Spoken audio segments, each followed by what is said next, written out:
In the Ngorongoro crater, one of Africa's most awe-inspiring natural wonders, wildlife writes its story with every new dawn. Within this vast natural amphitheater encircled by ancient volcanic walls and nourished by rich grasslands, every animal is a true fighter, compelled to struggle day after day for the chance to survive.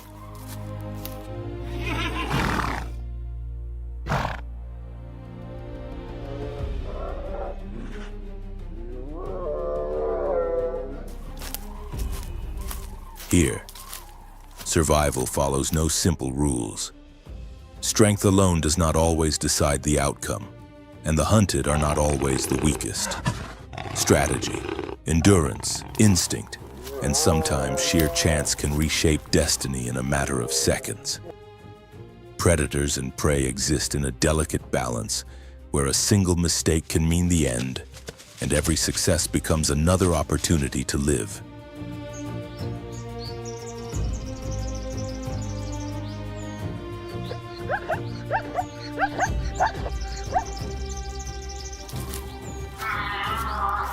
Ngorongoro is a stage where nature reveals its most powerful face raw, unpredictable, yet remarkably balanced.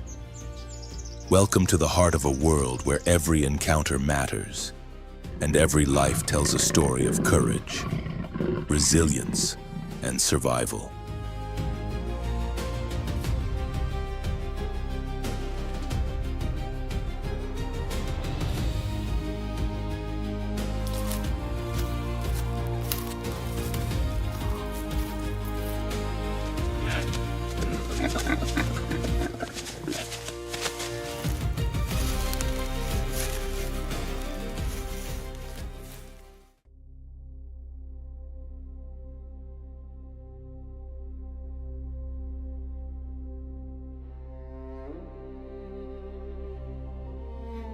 More than 2 million years ago, a colossal volcanic eruption reshaped this land, creating one of the largest and most impressive calderas on Earth.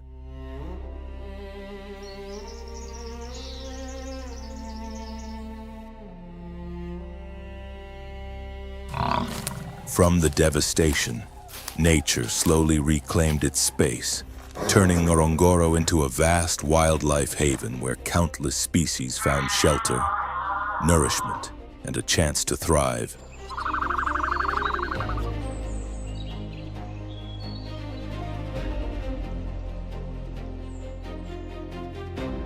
Today, this ancient crater is the stage for relentless struggles for survival. Apex predators such as lions, leopards, and hyenas test their strength against formidable rivals like buffalo and zebras.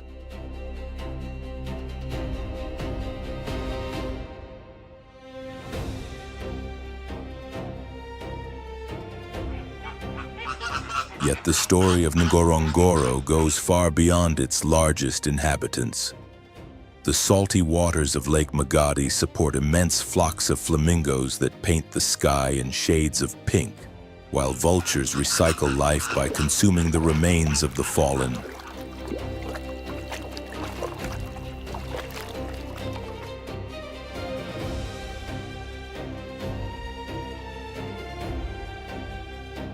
Beneath it all, dung beetles work unseen, shaping the soil and helping the grasslands remain rich, fertile, and alive.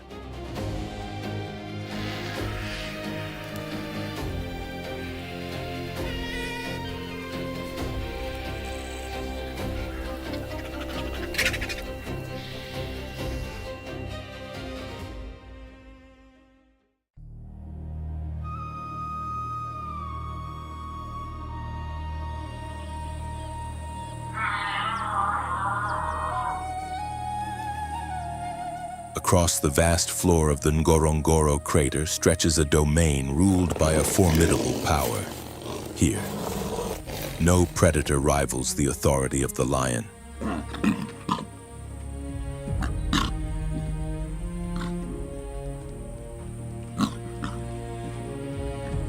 Yet behind this symbol of dominance lies a relentless world of violent clashes, calculated hunts, and extreme trials where survival is never guaranteed.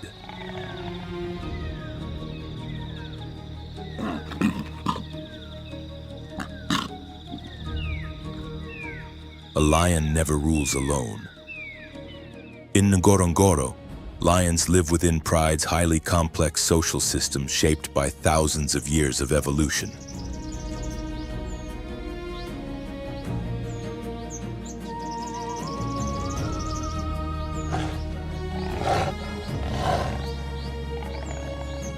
A typical pride consists of several adult females, usually 3 to 15, who serve as the primary hunters, alongside one or more dominant males.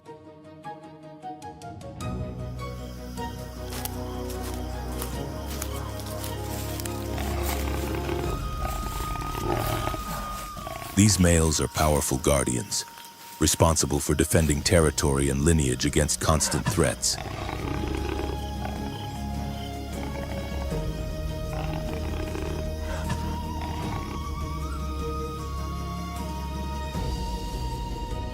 Lionesses form the true foundation of the pride. Beyond their role as hunters, they are devoted mothers.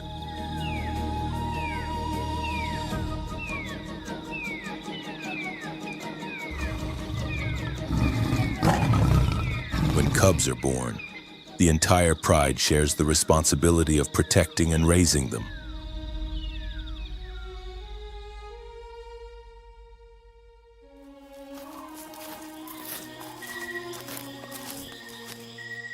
Even so, life on the savanna is unforgiving, and nearly half of all cubs never reach adulthood. From an early age, they must learn to hunt, to defend themselves, and above all, to endure.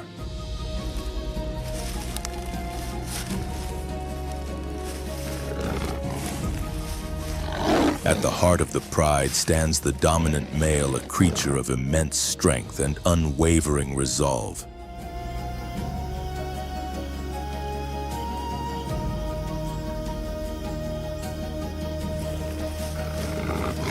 Though he seldom joins the hunt, he will fight relentlessly to protect his bloodline. Exiled males roam the plains as restless challengers, constantly seeking to overthrow him.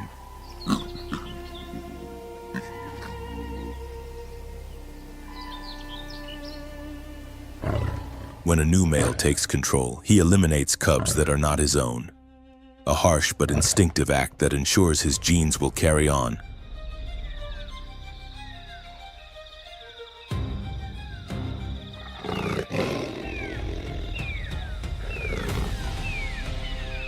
Lions are not the fastest hunters, nor are they the most enduring.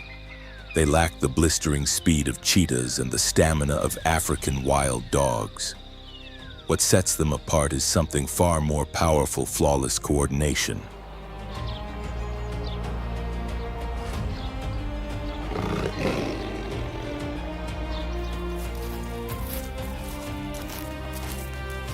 A lion hunt is never a simple chase.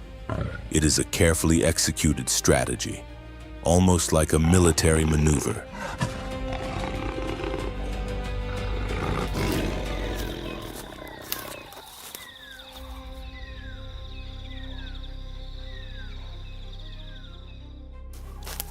Once prey is selected, the pride moves with silence and precision.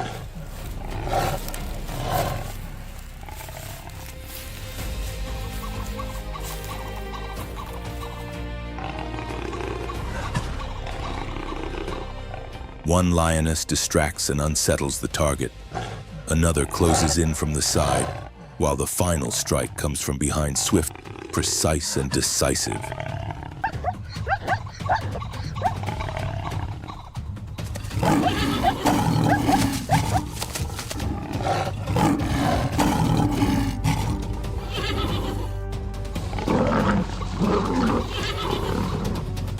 Even so, success is never assured. A single kick from an antelope can severely injure a lion, and an enraged buffalo can hurl an attacker through the air with devastating force.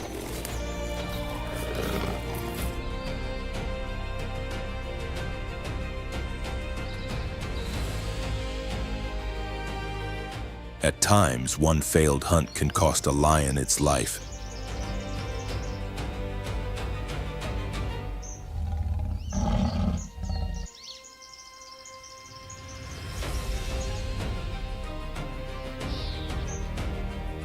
Male lions rarely take part in hunts, but when they do, their raw power is unmistakable.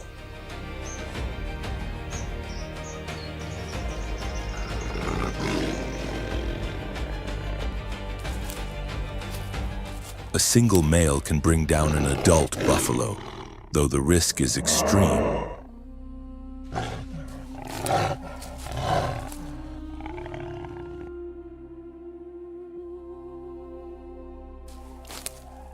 Each blow and bite becomes a desperate gamble between hunger and survival.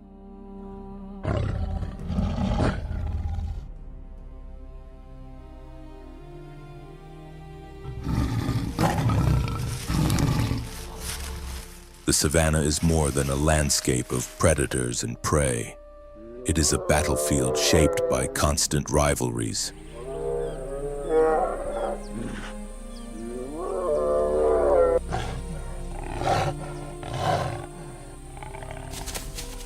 Among the fiercest is the struggle between lions and buffalo. Buffalo are far from defenseless. When threatened, they may stand their ground, forming protective circles around their young.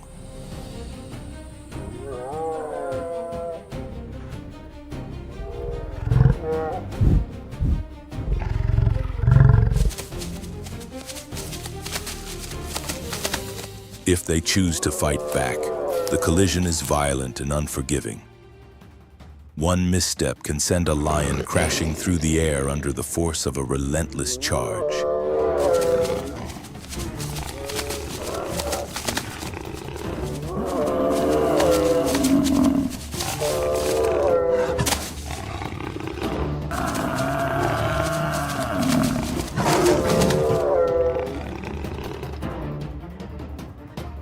The lion's most dangerous rival is not the buffalo, but the hyena.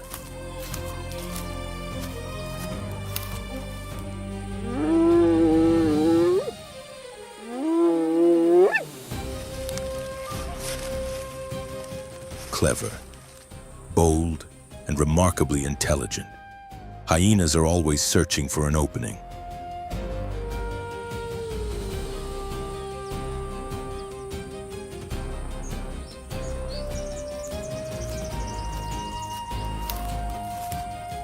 A large enough clan can steal a kill from lions or even bring down a lone individual that lets its guard slip.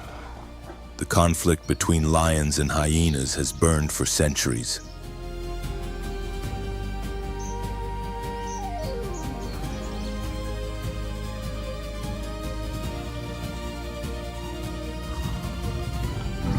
Their clashes are not only about food, but also about territory and dominance.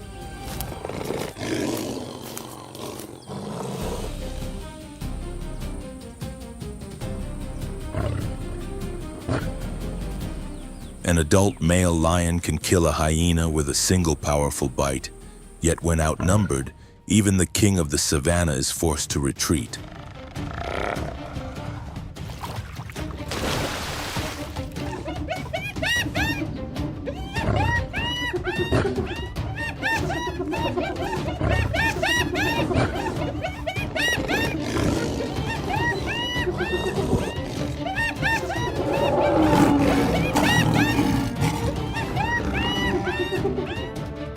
On the African plains, no rain lasts forever.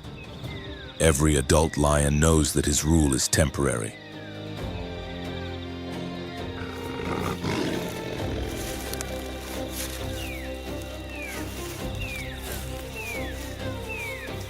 As age slowly erodes his strength, wandering males begin to eye the pride, waiting for the moment to challenge his authority.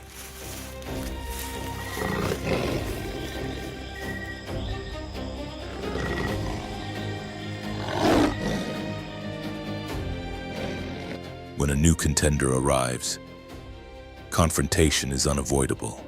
If the reigning male falls, he is driven away and sometimes killed.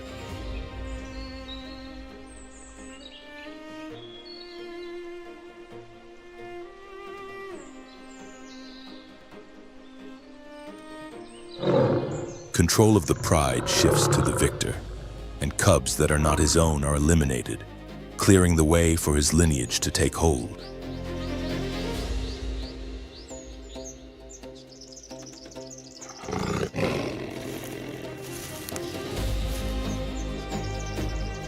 This is the harsh law of the wild, only the strongest endure.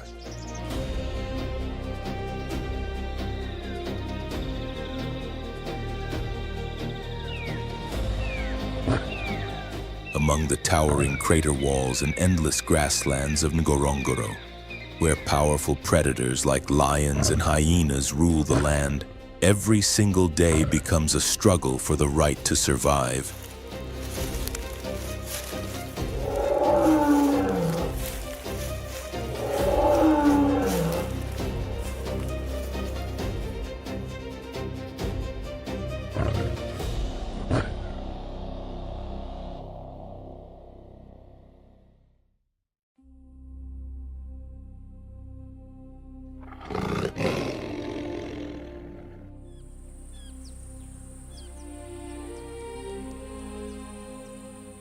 Another kind of hunter moves through Ngorongoro the leopard, a master of stealth and sudden, decisive strikes. It is the most elusive big cat in the region.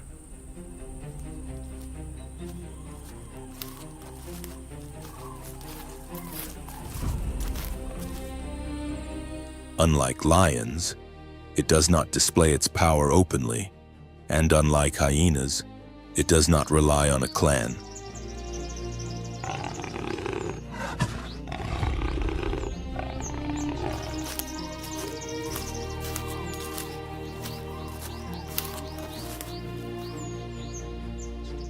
The leopard is a silent predator, a shadow drifting through woodlands and grasslands alike.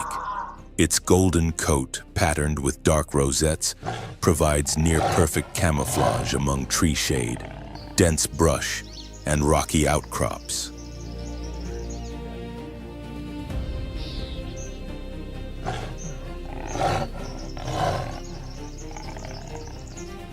Leopards are remarkably adaptable animals. They can thrive in a wide range of habitats, from open savannas and thick forests to semi-arid landscapes.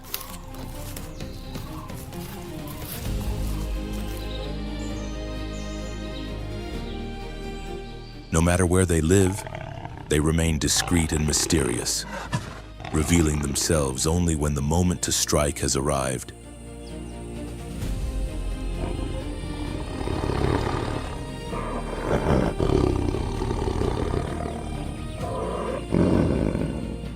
In this unforgiving land, every species follows its own path to survival. Lions depend on strength and cooperation, while cheetahs rely on explosive speed across open plains.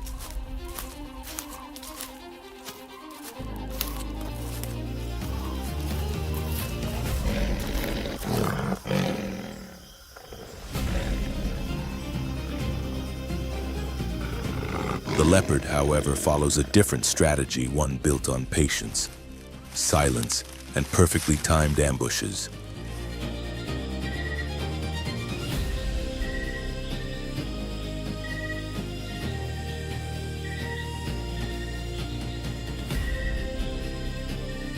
A leopard never rushes. It watches from the shadows with absolute calm, every movement deliberate and soundless.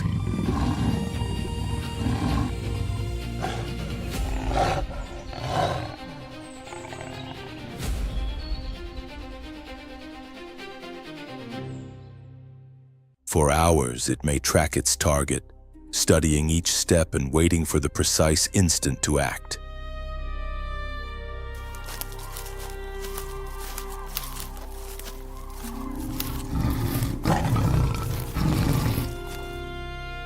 When the time comes, its body seems to merge with the darkness, using rocks and shrubs as cover, advancing slowly until escape is no longer possible.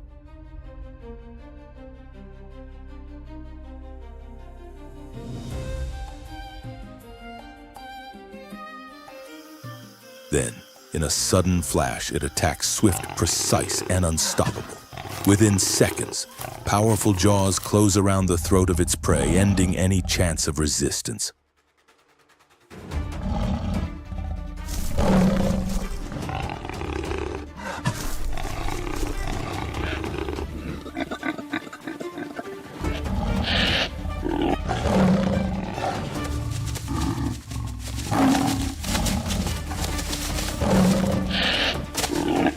Yet the hunt does not end with the kill.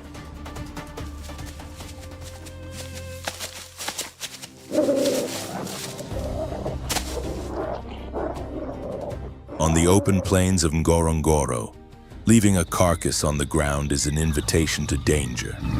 Lions and hyenas patrol constantly, ready to steal a hard-won meal.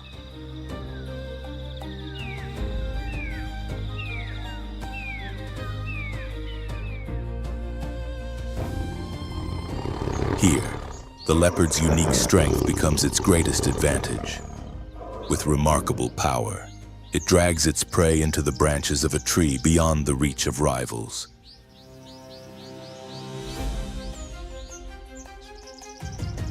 Even antelopes heavier than the leopard itself can be lifted with ease. This is survival for a solitary hunter.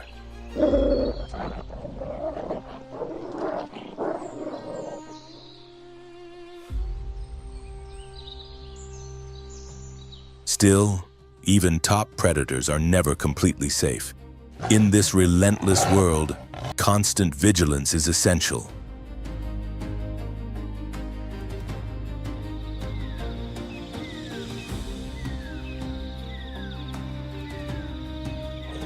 Lions pose the greatest threat. An adult male can kill a leopard with a single blow.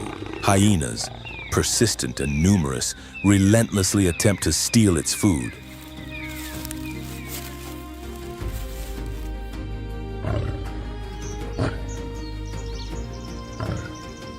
Even cheetahs, smaller and faster, compete fiercely for space and resources.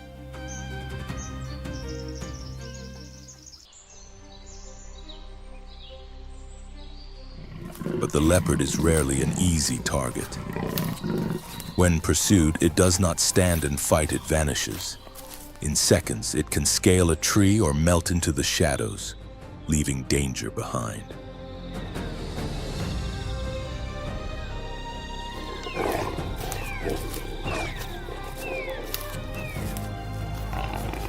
In the daily struggle of the wild, victory does not always belong to the one who confronts. Sometimes survival means remaining unseen.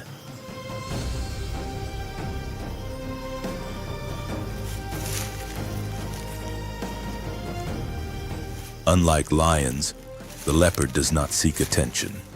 Unlike hyenas, it does not strive to control vast territories.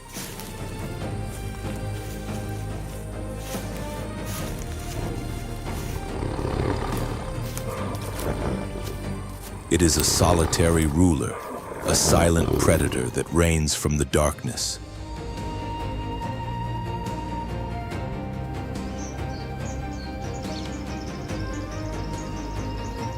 A dense patch of forest, a sturdy tree branch, and the cover of night are all it needs to command its hidden kingdom.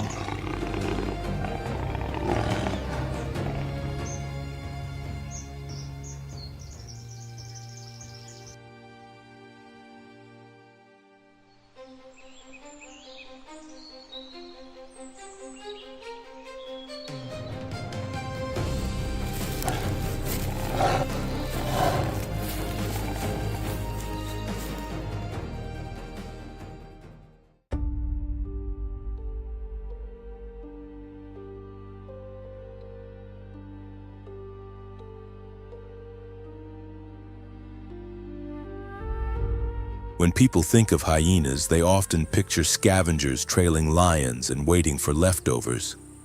But that image tells only part of the story.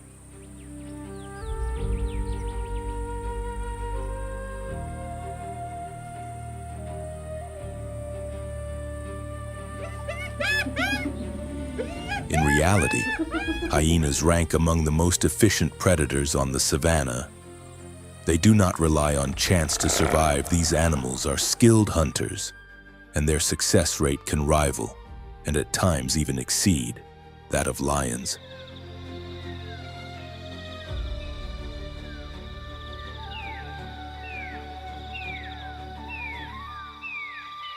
Beneath their seemingly awkward appearance lies a highly complex society, sharp intelligence, and hunting strategies refined over thousands of years of evolution.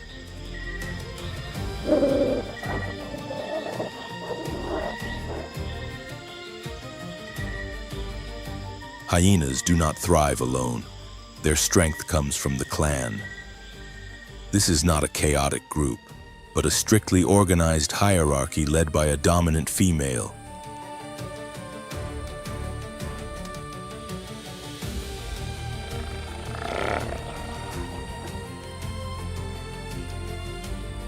In hyena society, females hold absolute authority.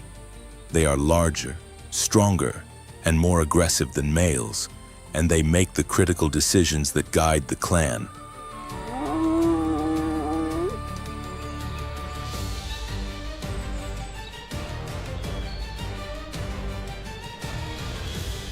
Under the leadership of the matriarch, the clan operates like a disciplined force, coordinated, strategic, and relentless. A hunt begins with subtle signals understood only by clan members.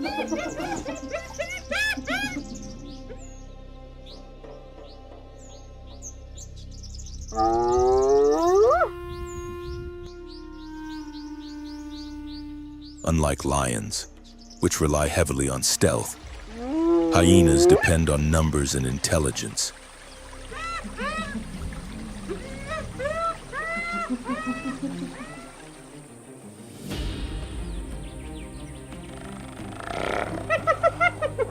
When one spots a potential target, it does not rush in.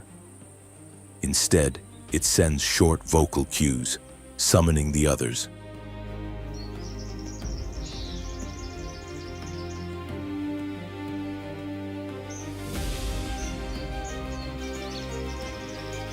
Within moments, the clan moves as one, spreading out to cut off escape routes and surround the prey.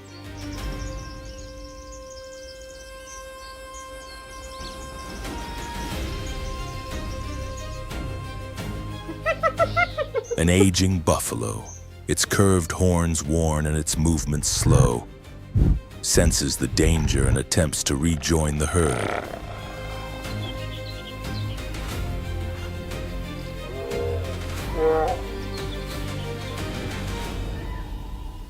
But the opportunity has passed. Fast-moving shapes close in from all sides. This is the moment the hyenas have been waiting for.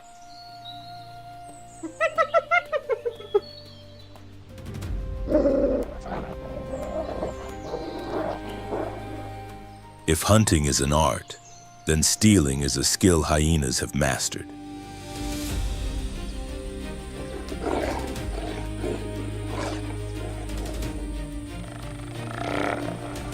On the plains of Ngorongoro, where food is the most valuable currency, dominance does not always belong to the best hunter, but to the one who can hold on to its prize.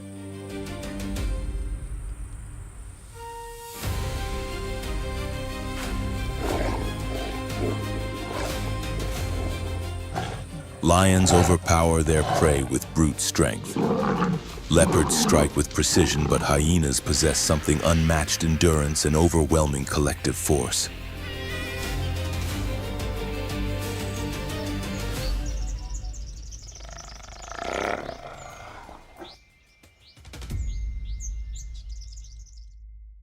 A lion, exhausted after a long chase, finally brings down its kill and claims its reward.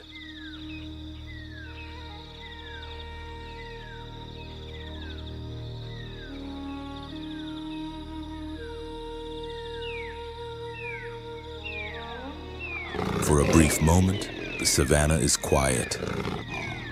Then piercing laughter echoes across the grasslands. Calculated steps draw closer. The hyenas have detected the scent of fresh meat.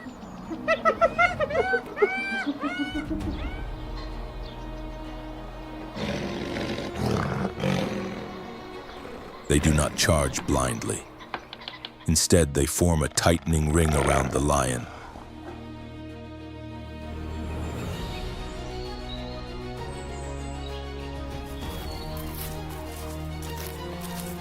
One advances with taunting growls, testing its resolve. Another moves along the flank, applying steady pressure.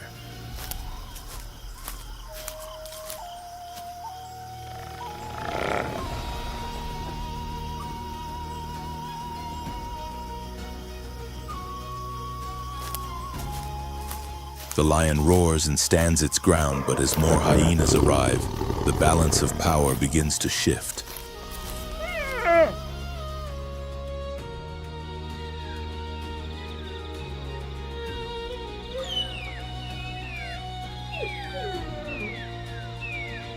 The hyenas do not need a direct confrontation. They simply wait until the lion realizes that no meal is worth the risk of death.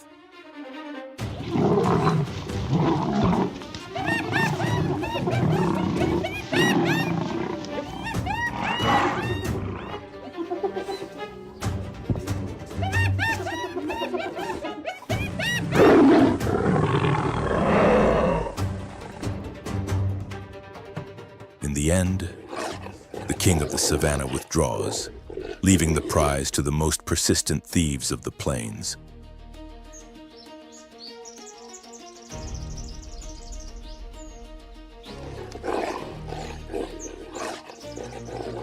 Hyenas are far more than scavengers within the food chain. They are not weak, nor are they cowardly.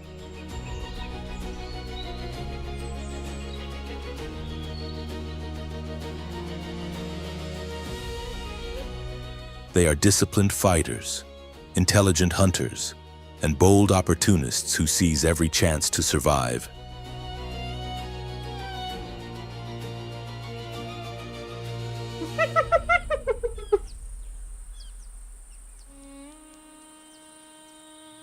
In a harsh world where vulnerability has no place, hyenas do more than endure. They assert their presence and rule the savannah in their own relentless way.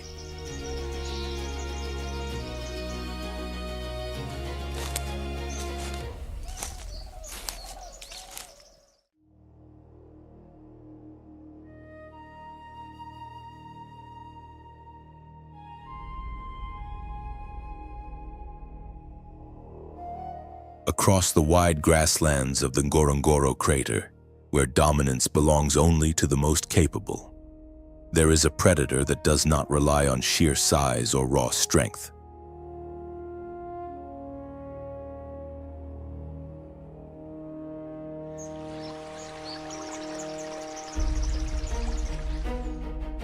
Its true power lies in discipline, speed, and flawless teamwork. These are African wild dogs, exceptional hunters with success rates that can reach up to 80%, the highest among all large predators.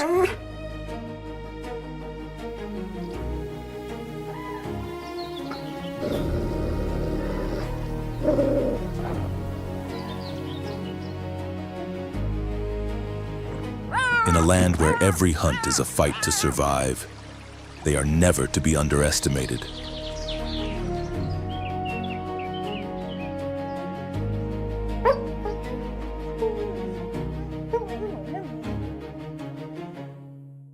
Unlike the iconic rulers of the savannah, African wild dogs lack the massive build of lions or the brute force of hyenas.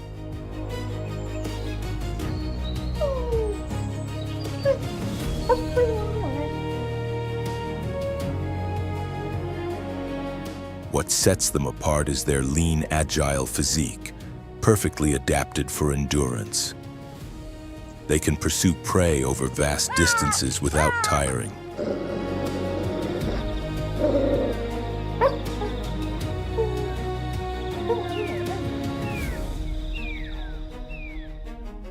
Their mottled coats of brown, black, and white not only make each individual unique, but also provide natural camouflage in tall grass.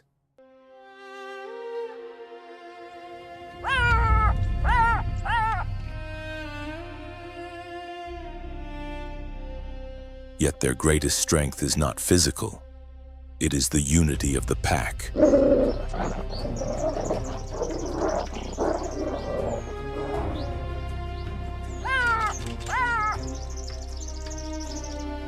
African wild dogs live in tightly structured social groups. A dominant breeding pair, male and female, guides the pack's movements, hunting decisions, and overall survival.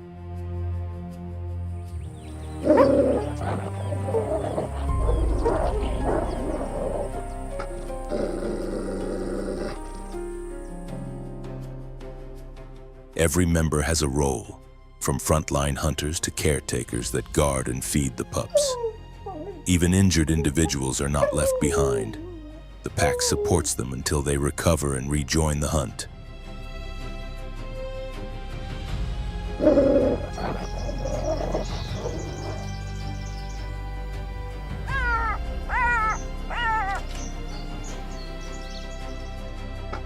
A wild dog hunt is never a solitary effort. Each animal performs a precise function, and every movement is carefully coordinated.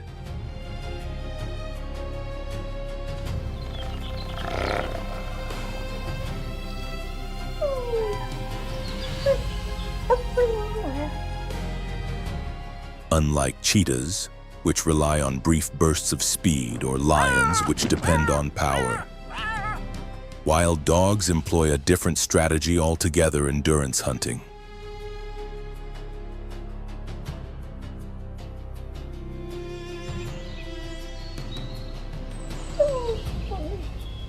When a wildebeest appears on the horizon, the chase begins. They do not depend on ambush or surprise. Instead, they trust their method.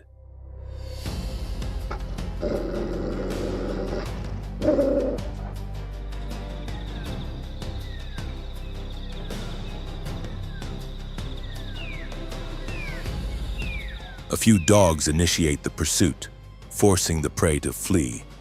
But this will not be a short sprint.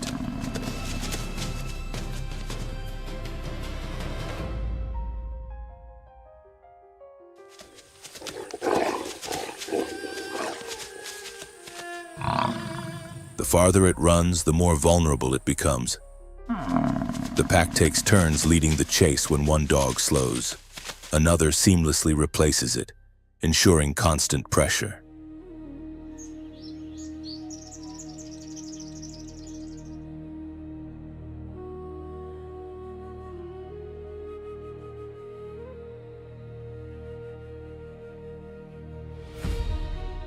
The prey cannot rest, cannot hide, and exhaustion soon becomes unavoidable.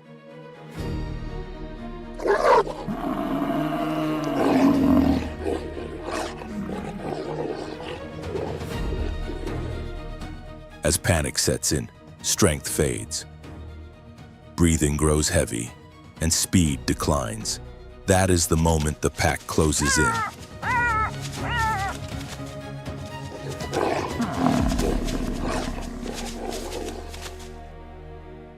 One dog bites at the hind leg to bring the animal down. Another blocks its escape. Within seconds, the entire pack surrounds the prey, bringing the hunt to its swift conclusion, an unmistakable display of precision, cooperation, and survival at its most refined.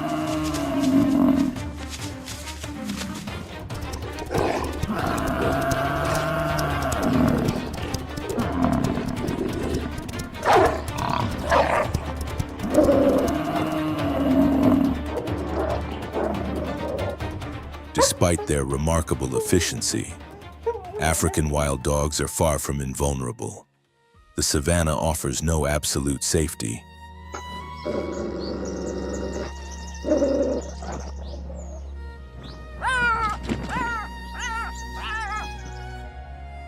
Lions, the undisputed apex predators, do not see them as true rivals. Yet they may still attack a pack simply to eliminate competition.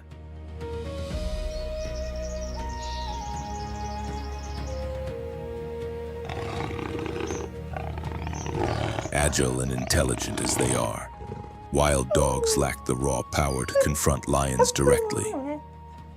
When faced with such danger, their only option is to flee.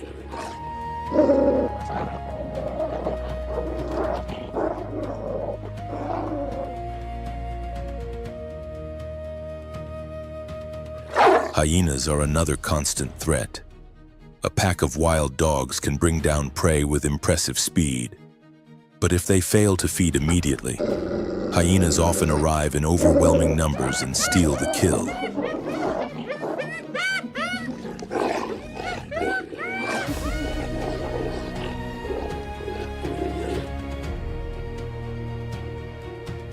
The dogs cannot defend their meal through force alone, nor can they afford to hesitate. They must eat quickly and move on before their presence draws unwanted attention.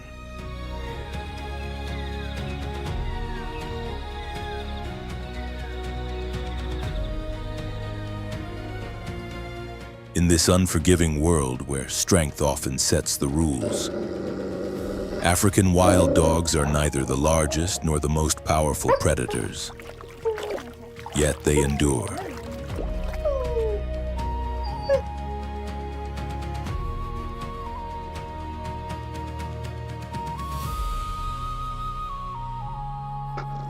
Through cooperation, sharp intelligence, and near-perfect hunting strategies, they have survived for thousands of years, earning their place as one of the most successful hunters on the African savanna.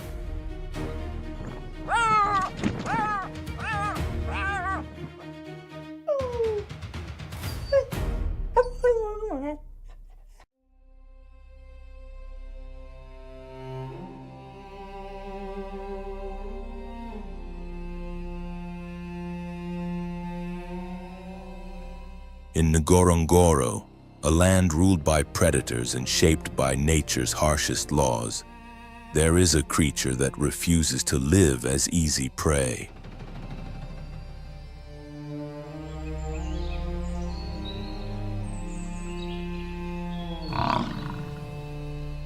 Within this unforgiving landscape stands one of the savanna's true warriors, the African buffalo.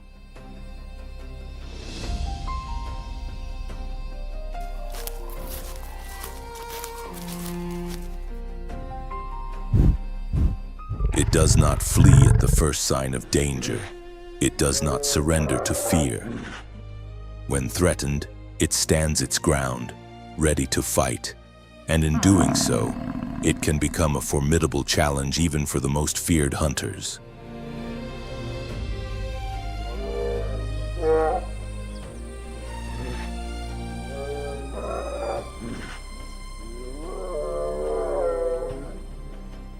An adult buffalo is anything but ordinary, weighing between 600 and nearly 1,000 kilograms, with powerful muscles and legs capable of carrying it at speeds of up to 55 kilometers per hour.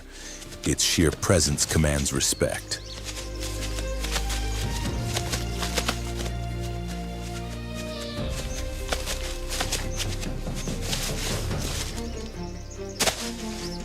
Its most dangerous weapons are its massive curved horns, hard as iron and designed for combat. These horns can pierce the hide of any attacker, while its thick skin offers protection even against the bites of lions.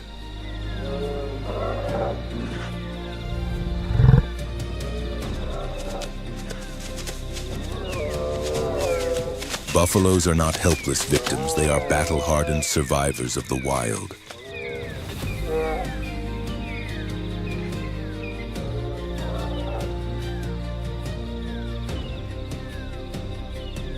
Buffaloes do not move across the savanna alone. They travel in vast herds that can number between 200 and 500 individuals, forming a living fortress. This is not a chaotic crowd, but a disciplined formation.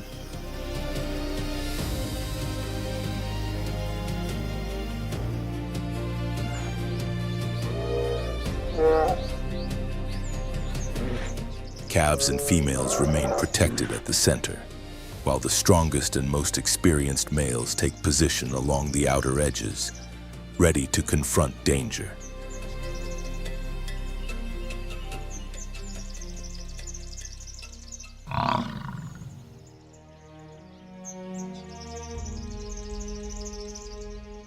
When a threat appears, they do not scatter in panic. Instead, they stand united, hold their ground, and face their enemy with unyielding resolve.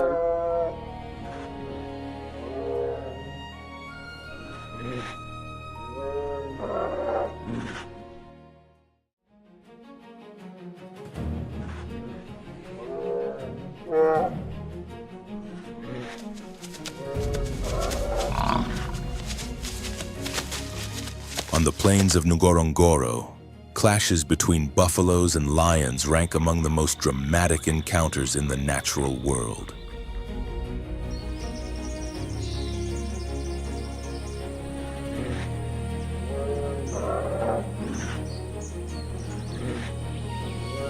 Lions, Africa's apex predators, constantly search for opportunities to isolate a buffalo, yet they know the danger is extreme.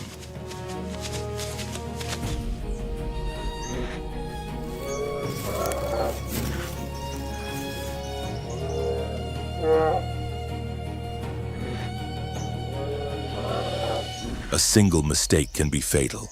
A fully grown buffalo can hurl a 200-kilogram lion into the air with one charge, and a precise strike from its horns can end a predator's reign in seconds.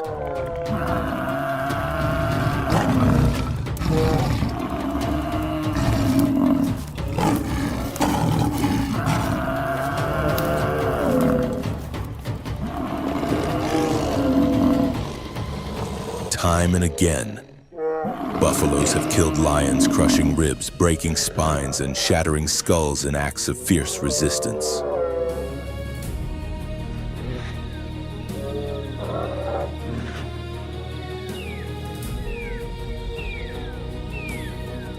That is why lions rarely attempt to take down a buffalo on their own. Success depends on teamwork surrounding the target and trying to isolate the weakest individual, the old, the young, or the injured.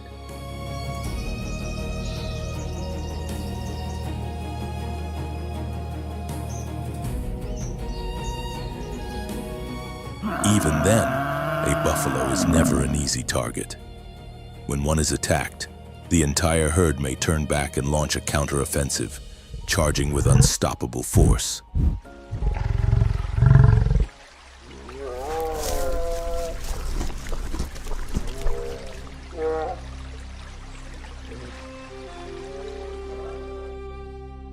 Their sharpened horns and raw power can scatter even the most seasoned lions, forcing them to retreat.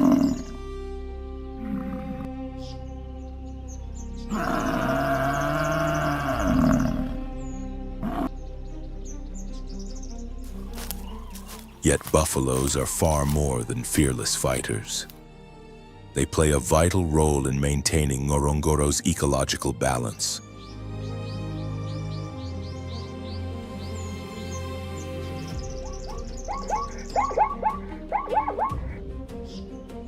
As they move across the land, they graze tall grasses, creating open spaces that benefit smaller herbivores such as gazelles and impalas, and helping to preserve the natural structure of the ecosystem.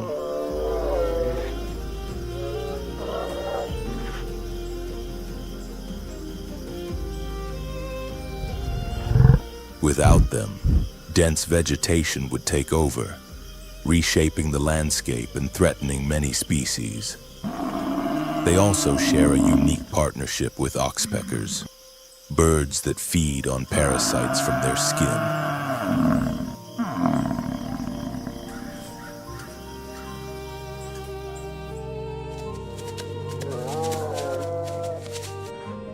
With every step, buffaloes stir up insects from the ground, providing food for countless other birds.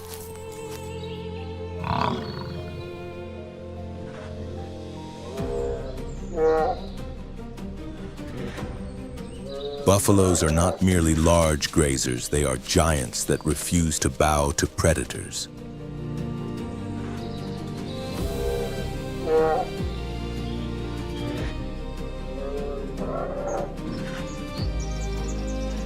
When a herd advances, it is not just in search of fresh pasture. It moves like a living army, unified and unafraid. Lions may succeed in hunting them, but they can never truly dominate them.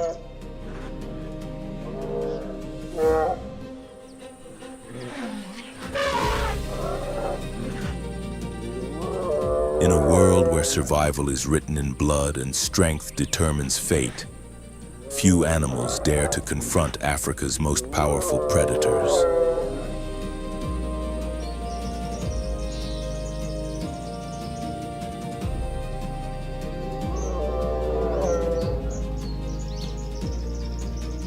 The buffalo stands among them.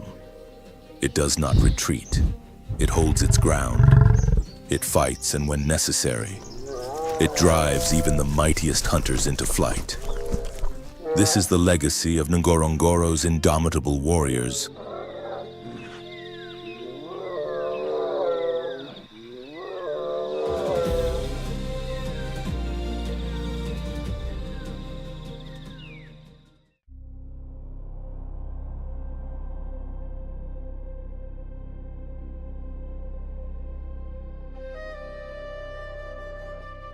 Across the wide grasslands of the Ngorongoro crater, where predators are in constant pursuit, there is an animal that survives without claws or raw power.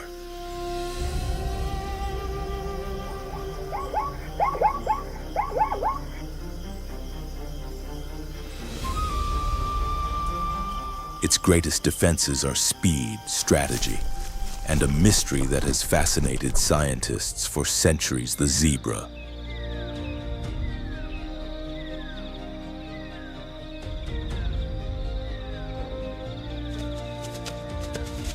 One of the most iconic symbols of the African savanna, the zebra is known not only for its graceful stride, but also for its striking black and white coat, a vital adaptation that helps confuse some of nature's most efficient hunters.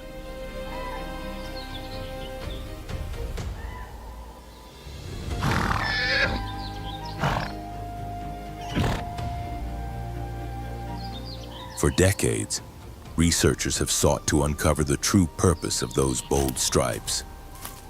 Are they simply a unique pattern, or do they serve a critical function?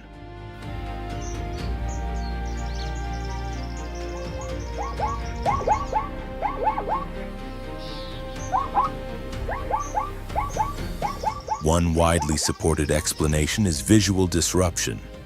A single zebra may stand out in the open, but when a herd moves together, their overlapping patterns merge into a shifting optical illusion.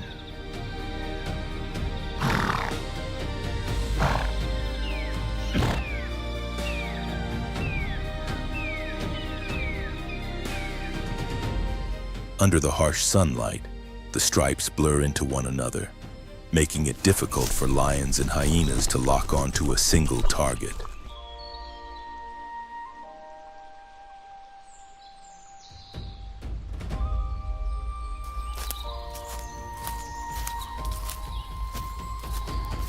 Recent studies suggest another remarkable advantage: temperature regulation. In the intense African heat, the white stripes reflect sunlight while the black stripes absorb warmth, creating subtle air currents along the body.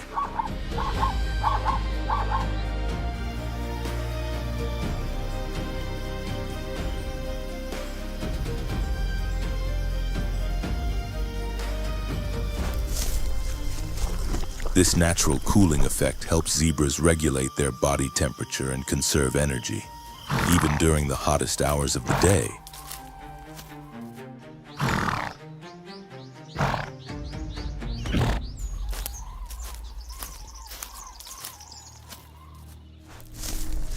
Perhaps the most unexpected benefit of the striped coat is protection against insects. Blood-feeding flies and disease-carrying mosquitoes, serious threats to many savanna herbivores, rarely settle on zebras.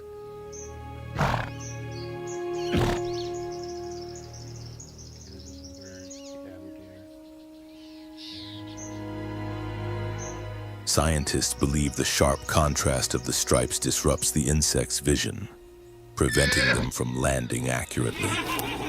This gives zebras an important defense against parasites and infection.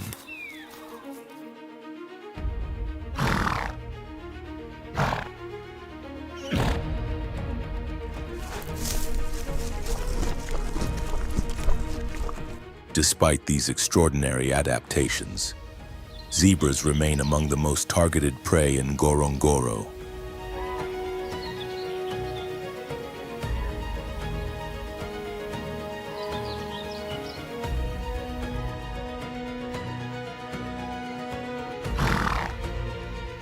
Lions, hyenas, and cheetahs all rely on them as a key food source, and it is common to see entire herds racing across the plains in desperate escape.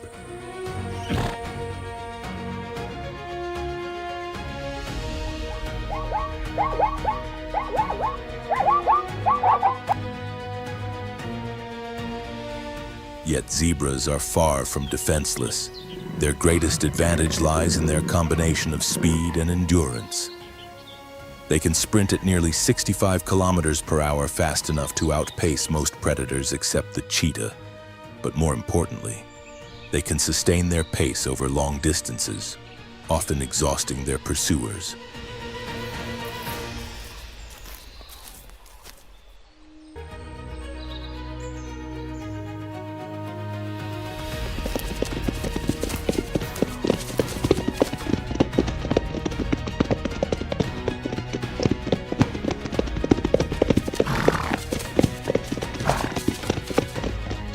And when escape is no longer possible, zebras fight back. They wield a powerful and dangerous weapon, a crushing kick.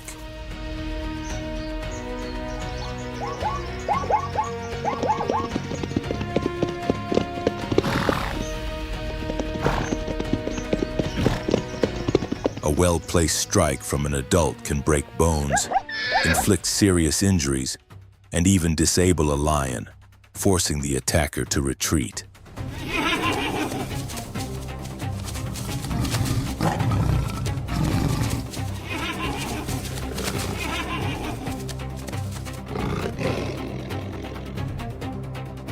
Other zebras nearby will often respond aggressively as well, making even experienced predators hesitate.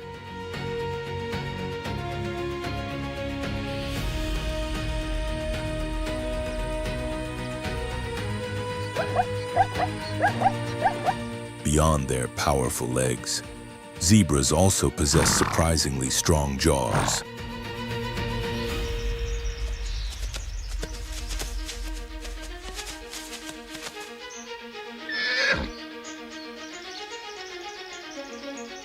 Unlike many grazing animals, their teeth are not only for feeding. When threatened at close range, they can deliver painful bites capable of injuring a predator and ending the hunt altogether.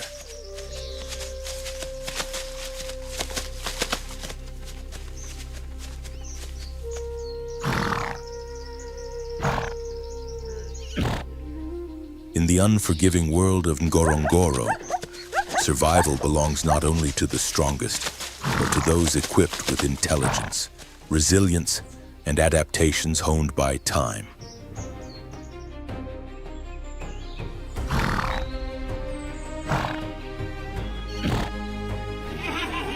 And among them, the zebra stands as a master of endurance and defense on the African plains.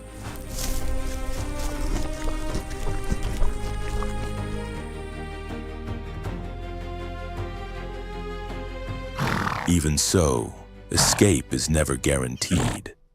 When a coordinated hyena clan manages to surround them, or when a lion succeeds in isolating a single individual, a zebra's chances drop sharply.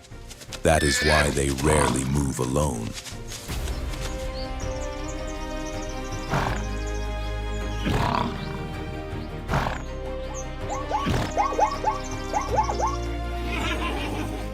Survival depends on the shifting patterns of their stripes and the safety found within the herd, where confusion and numbers offer their best protection.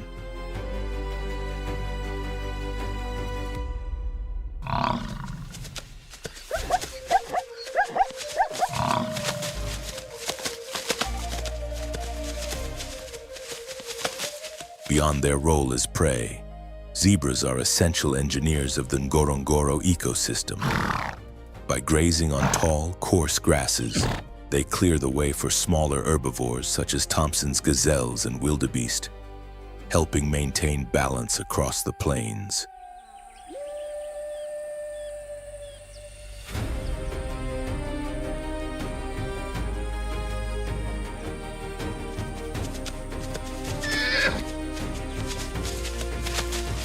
Their seasonal movements also shape the rhythms of other species, triggering food chains that would struggle to exist without them.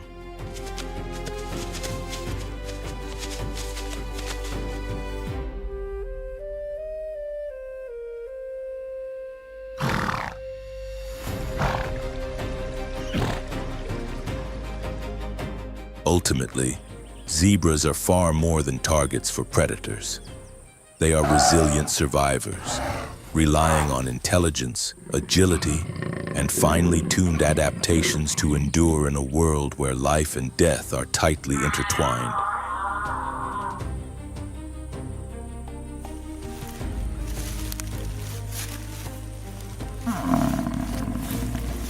Across the vast African plains, they continue to move forward with quiet determination, their stripes confounding hunters generation after generation, standing among the most enduring species on the continent.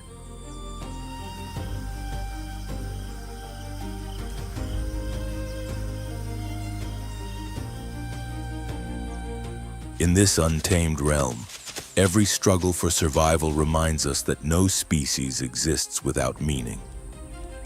Each creature carries a unique purpose, a role woven into the fragile balance that sustains the natural world.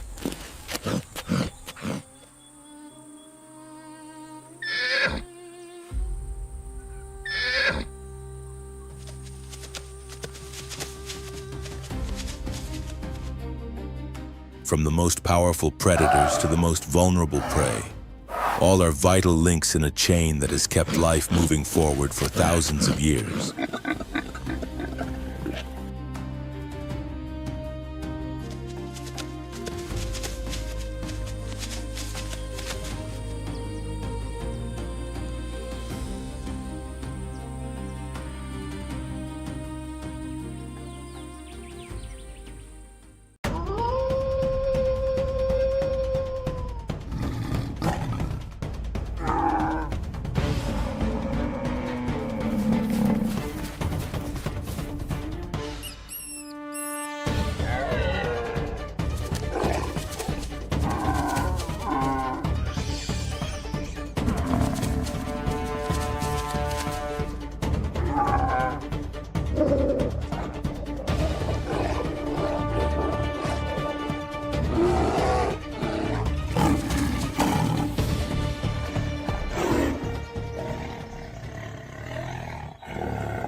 In the midst of this otherworldly silent expanse, a herd of elk makes its way slowly across the untouched snow.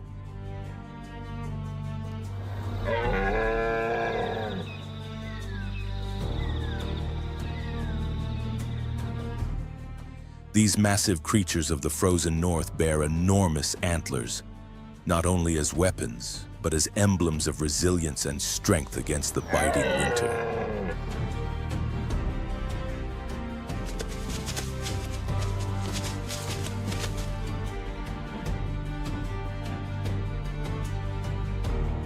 They move with measured steps across the snowy plains, ears swiveling constantly for the faintest sound.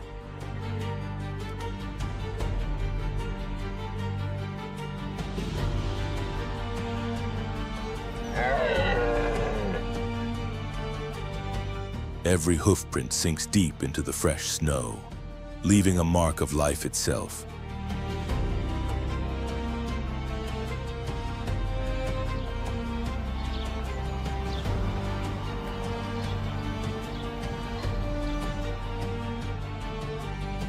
Yet in Yellowstone, Even these giants are not beyond danger.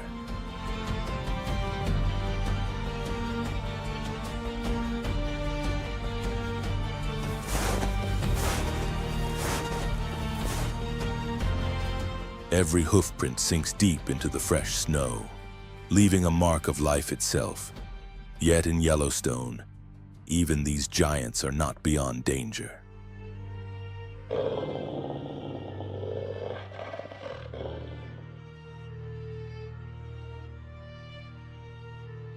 They do not rush. Patience is their ally. The wind shifts, and the subtle crunch of snow under the elk's hooves carries through the mist.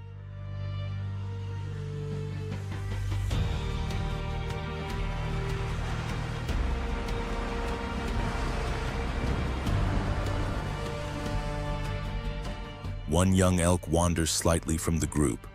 The herd leader signals with a glance, and instantly, the animals move as one shadow streaking across the white, dark arrows cutting through the landscape.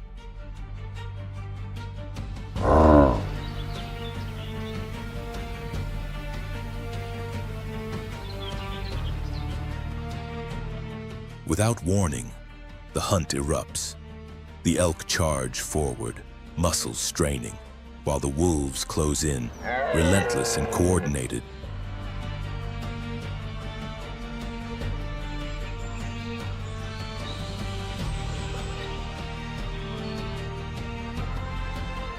They rotate positions, guiding and pressuring the herd along a precise path.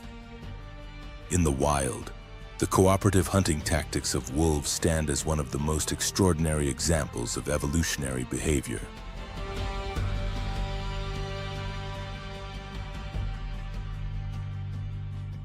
They do not strike directly. Instead, they work together with precision, flanking, isolating, and driving their prey toward a place where the balance of power can shift.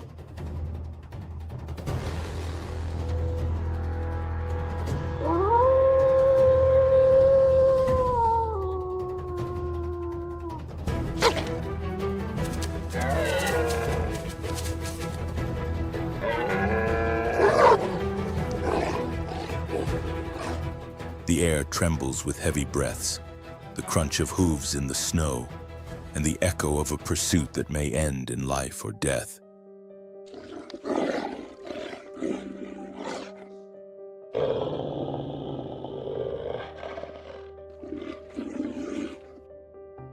Further ahead, a frozen creek slices across the landscape. Dark water winds beneath a thin veil of ice. The elk pauses for only a moment, then launches itself forward. Its massive frame plunges into the icy water like a living spear.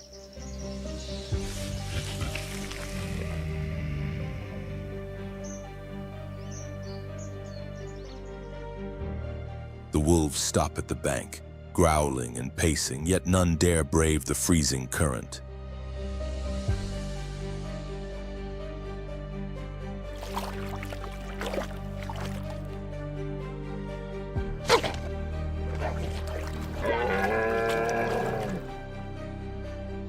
Even these feared predators are at a disadvantage in deep, frigid water.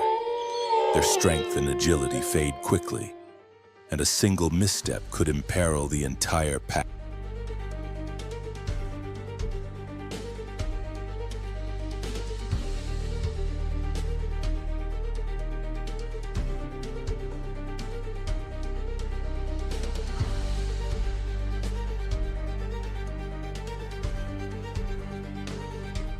For an instant, time seems to stand still.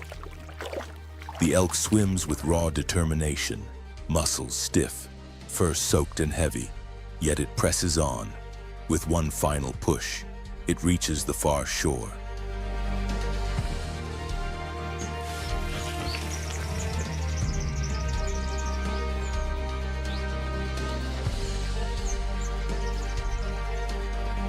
Drenched, trembling, but alive, the wolves watch silently, eyes sharp but unyielding. The chance is gone.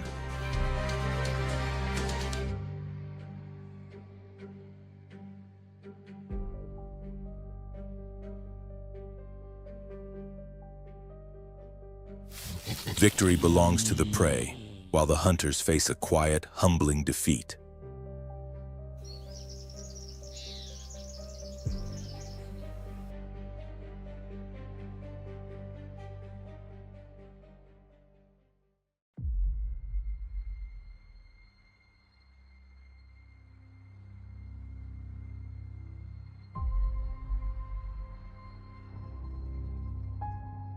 In the wild, especially across the unforgiving lands of Yellowstone, patience is a weapon, not a flaw.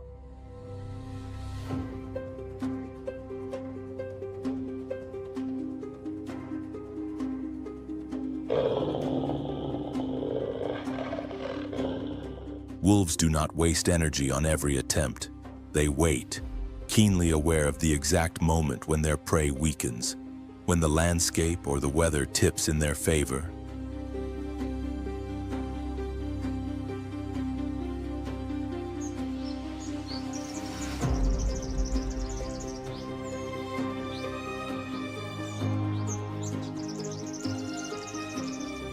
Today may have ended in failure, but hunger will return, bringing with it relentless ferocity.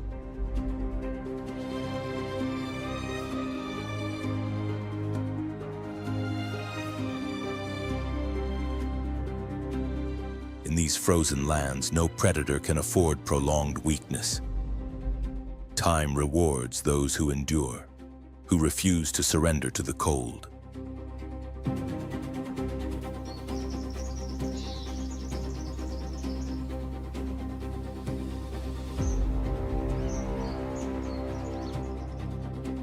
The pack moves back in silence, a hush heavier than defeat itself. No howls echo through the snow-laden trees. Only the rhythm of labored breaths and the crunch of paws in frost breaks the quiet.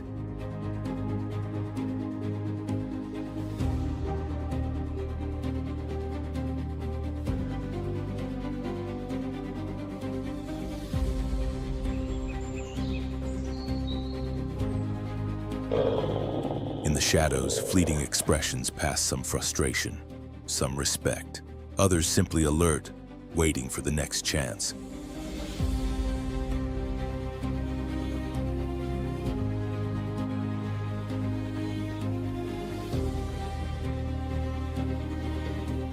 Leading the way is the alpha, a robust male with dark gray fur and a thick, commanding neck.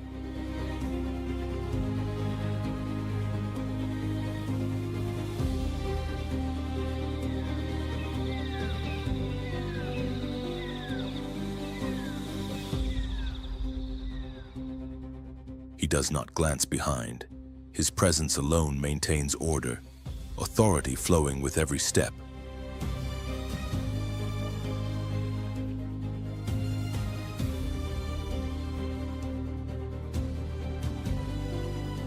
Beneath that dense coat, a body of agile power waits, muscles coiled, teeth sharp enough to rip into an elk in moments.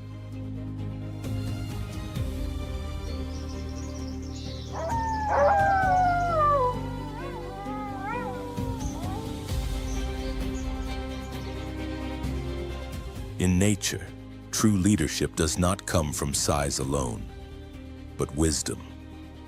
The alpha knows how to gauge danger, select the right target, and keep the pack united.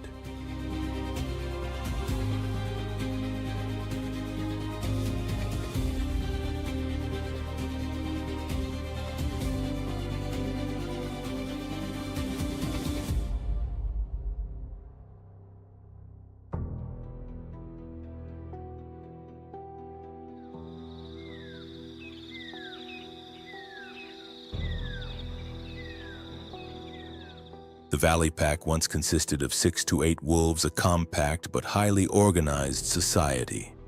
Every member had a role.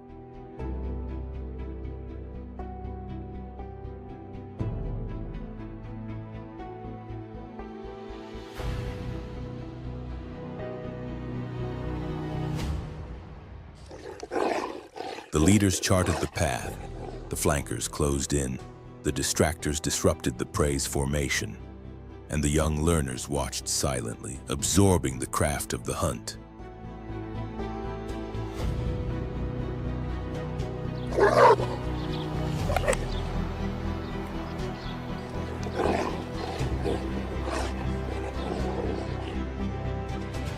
In the world of wolves, teamwork is their most lethal weapon, often more decisive than strength.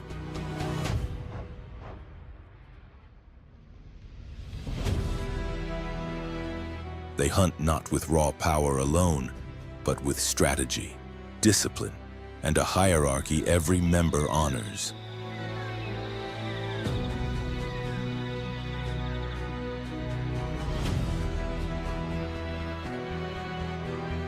The alpha pauses on a small rise, scanning the distant plateau.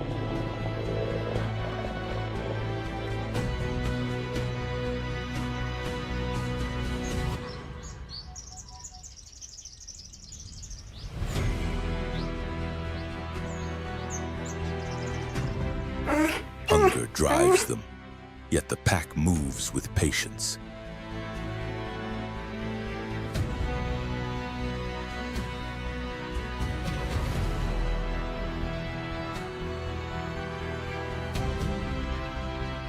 They spread into a wide arc, approaching a clearing where the air is thick with a primal signal sweat, mud, and something older, raw, unyielding power.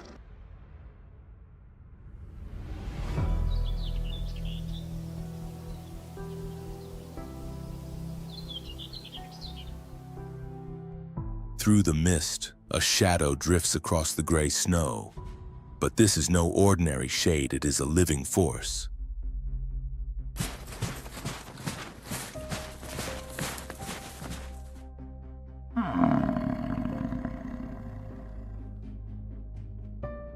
A herd of bison moves across the valley, colossal, almost prehistoric, each weighing nearly 900 kilograms. Their broad heads and short, curved horns could crush a predator with a single strike.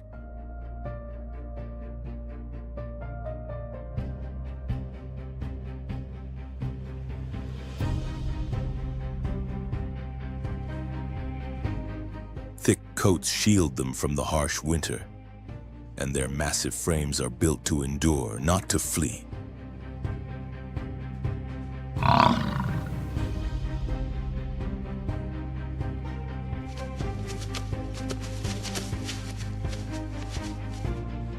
Bison stay tightly bonded. At the first sign of threat, they form a defensive circle, horns outward, calves and weaker members in the center.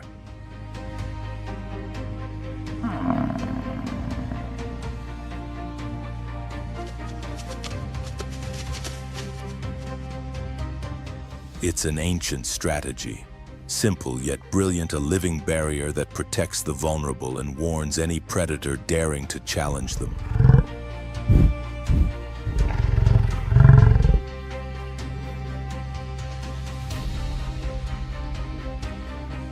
The wolves know this, and that is why they do not rush.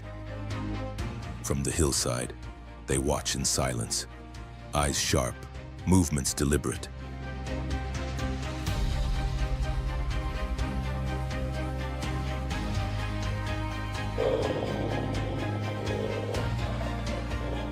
There is no room for impulsiveness here. Facing a bison without a plan is a death sentence.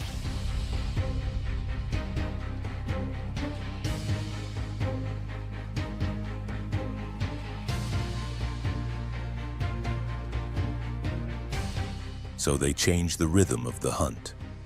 They move along the herd, striking from the flanks, pressing the edges. Every nudge, every parallel dash builds tension, forcing the bison to tighten their formation. Chaos begins to creep in. A weakness appears in the defense.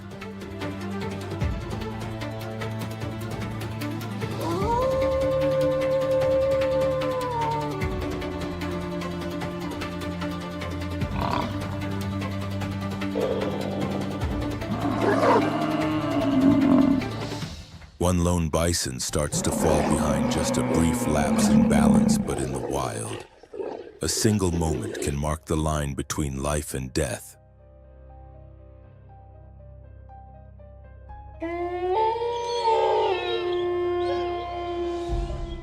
In the awakening meadows, herds of bison move with deliberate slowness.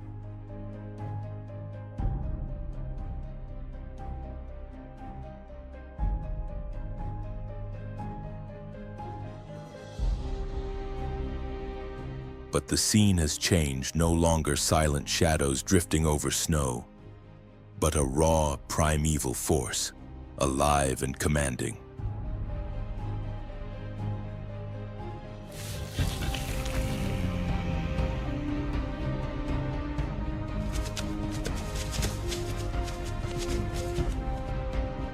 Spring has arrived, and with it, the males enter rut.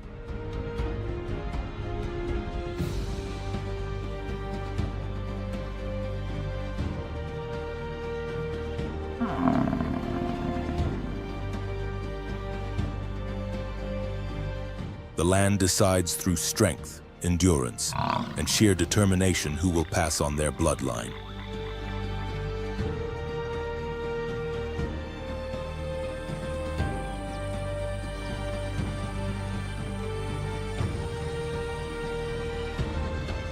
In the animal kingdom, especially among massive herbivores, only the fittest, the strongest, and most vigorous win the right to reproduce.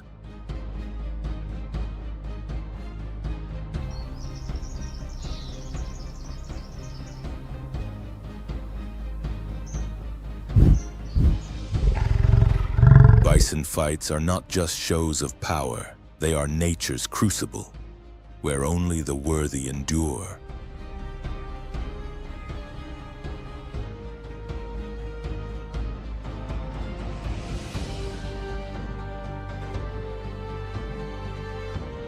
Two colossal males lock eyes, dust clinging to their immense bodies, breath steaming in the dawn light.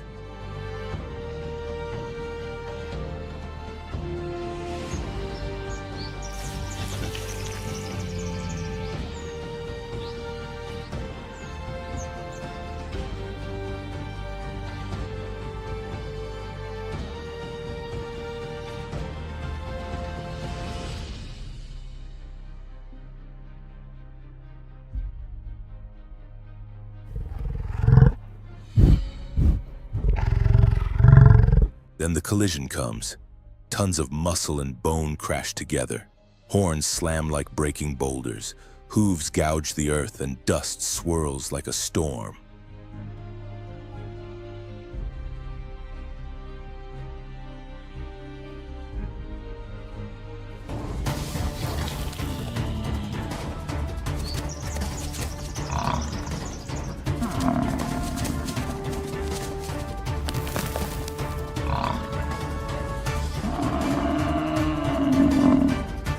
The duel is short but merciless.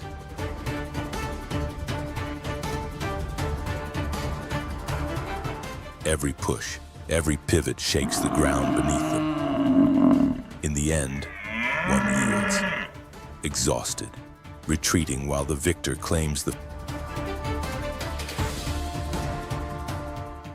dominant male, now the guardian of the herd's future, ushers in a new generation.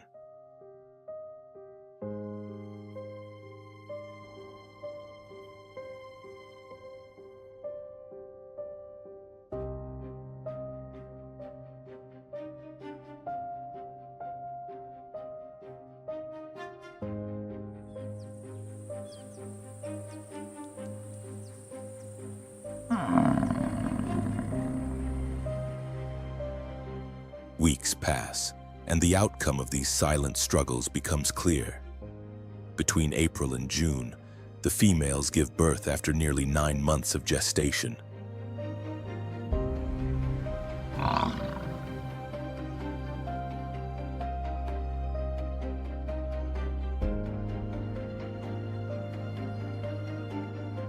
Within hours, the calves are on shaky legs, and before the day ends, they are running across the meadow.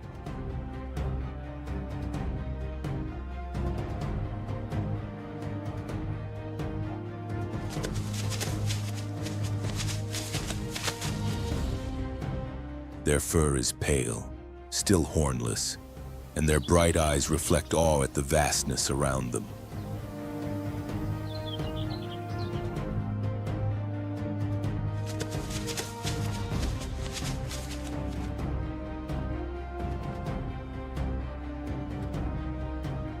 One nibbles at a butterfly flitting above the grass. Another leaps through wildflower, taon, caught in the rhythm of the wind.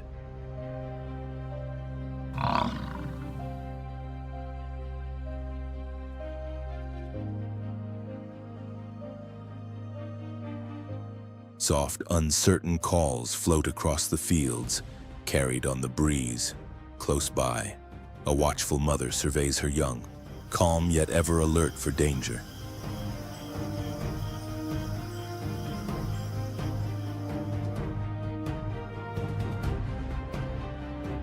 Soft, uncertain calls float across the fields, carried on the breeze. Close by, a watchful mother surveys her young, calm yet ever alert for danger.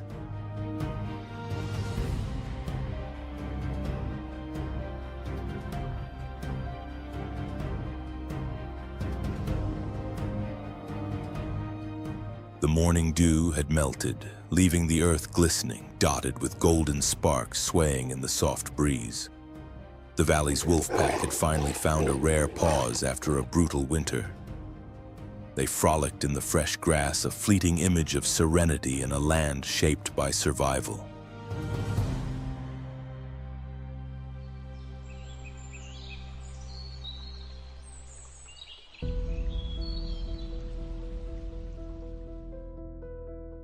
From the shadows of the bushes, a small figure emerged cautiously, a wolf pup.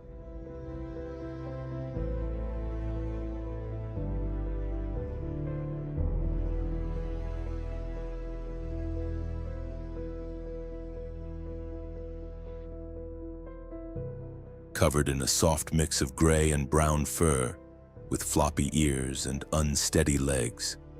It sniffed the crisp air and lifted its head skyward, as if the world had just unveiled itself.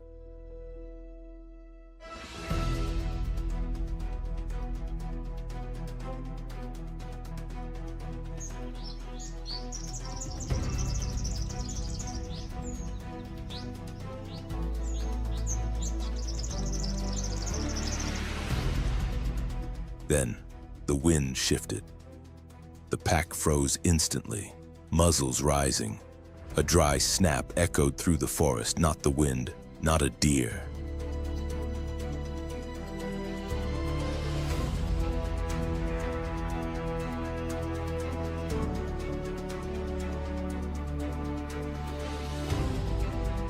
Out of the thicket stepped a massive black bear, its broad shoulders hunched, fur thick and dusted with earth.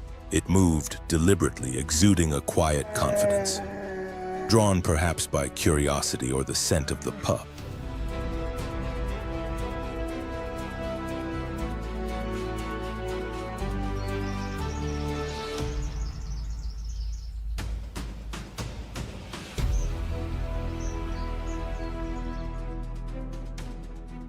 The alpha male rose silently, muscles coiled and eyes sharp. Without a growl, without a sound, the wolves formed a semicircle, advancing as one.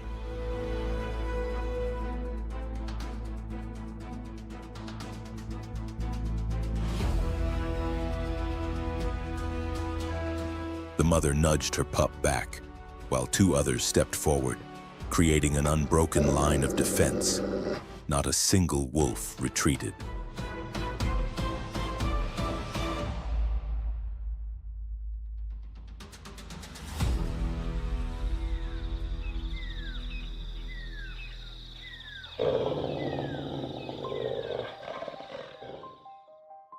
The bear roared, a deep, forest-shaking sound, then surged forward with the force of a living boulder.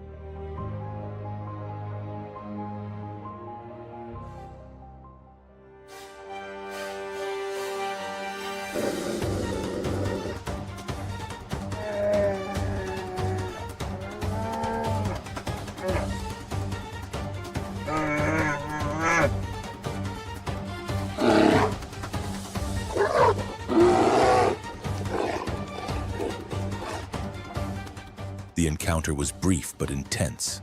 Within moments, the bear paused, breathing heavily, letting out a shorter, exhausted growl.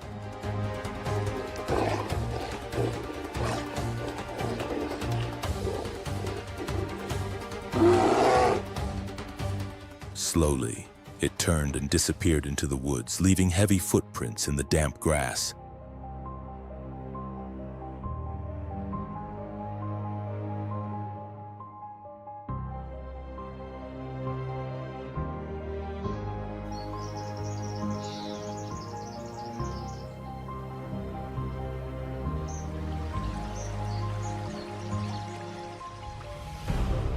The wolves held their ground, panting, eyes fixed on the vanishing shadow. They understood the quiet truth: survival is not always about killing.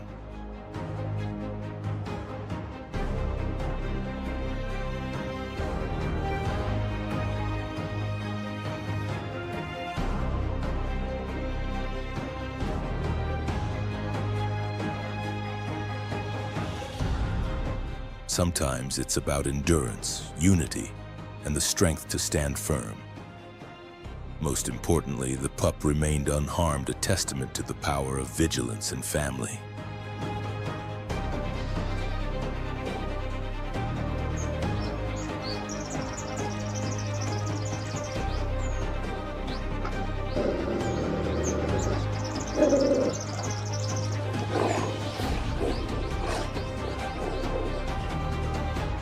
Across the vast landscapes of Yellowstone, life continues its relentless cycle. Each new sunrise brings fresh opportunities and fresh challenges.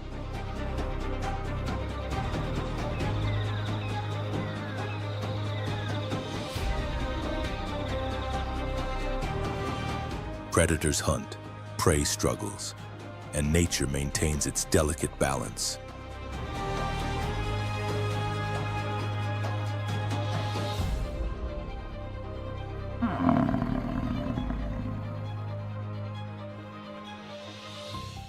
Here, strength, cunning, and endurance decide who survives and who becomes part of the ever-changing scenery.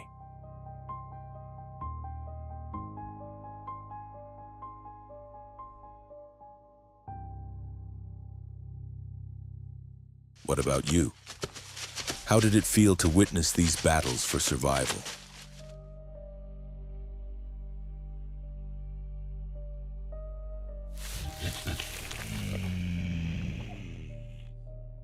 Share your thoughts in the comments and tell us which moments of this wild journey touched you the most.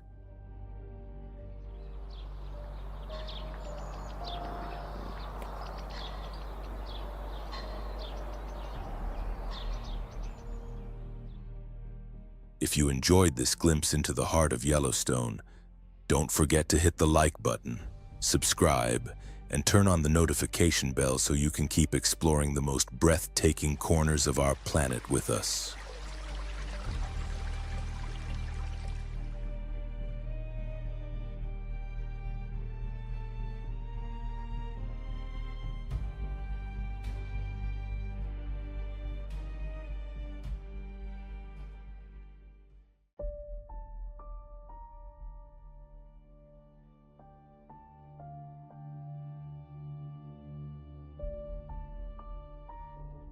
At the northern edge of our planet, where the last glimmers of winter light fade quickly into endless darkness, lies the immense and silent expanse of Siberia.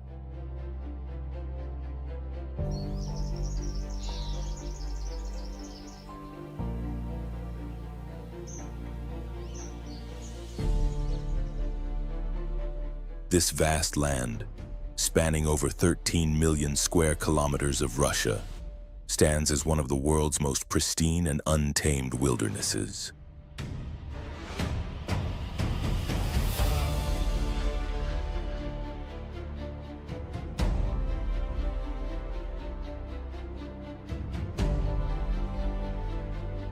In this realm, ice is not just a season, it is life itself. The Siberian winter is relentless, freezing the land in a seemingly eternal grip.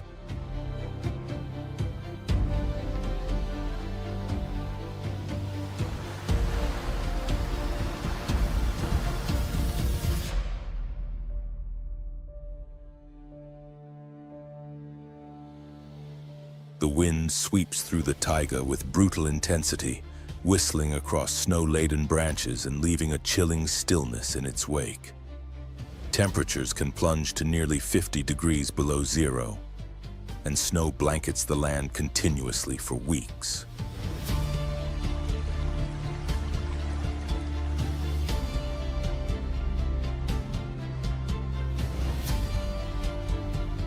Amid this frozen solitude, life persists in extraordinary forms.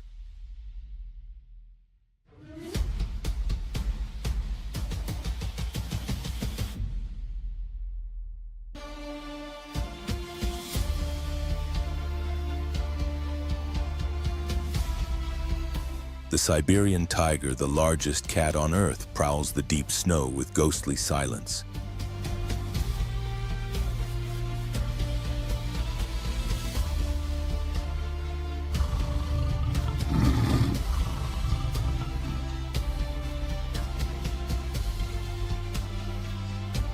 Its thick fur and powerful build reflect a life forged in isolation and hardened by the extreme cold.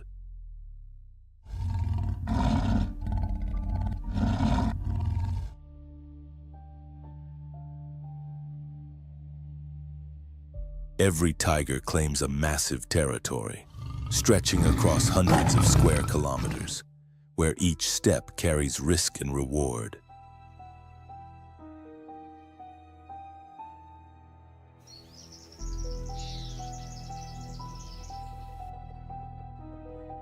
Food is scarce, forcing it to hunt relentlessly from wild boar and elk to scavenging when prey is scarce.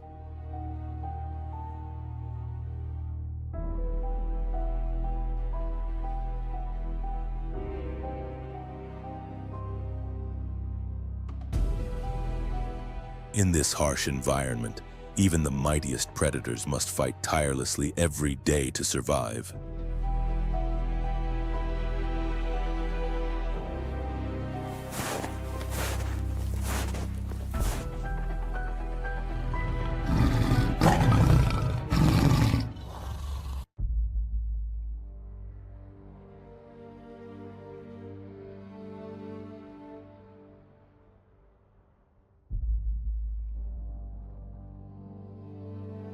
When the harsh winter finally loosens its icy grip over Siberia, life stirs once more.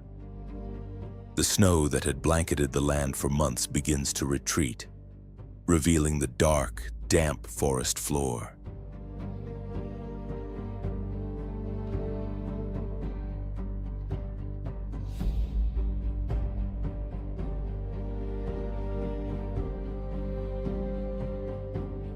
Tiny green shoots push through the thawing earth, while rivers, long frozen, start flowing again, murmuring as if the heartbeat of the wilderness has returned.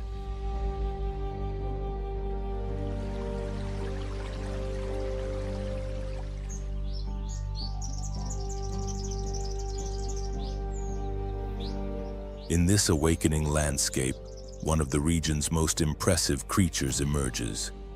Deep within an ice-laden den, the Siberian brown bear stirs from nearly 6 months of hibernation.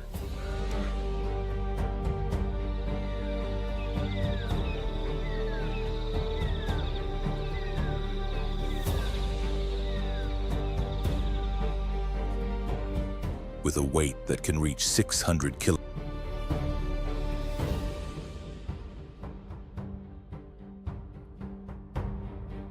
Its first steps on the wet ground are hesitant and clumsy, but soon the bear regains its full strength.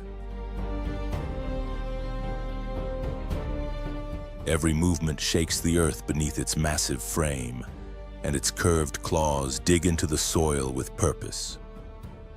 Hunger drives it forward, and the search for food begins immediately.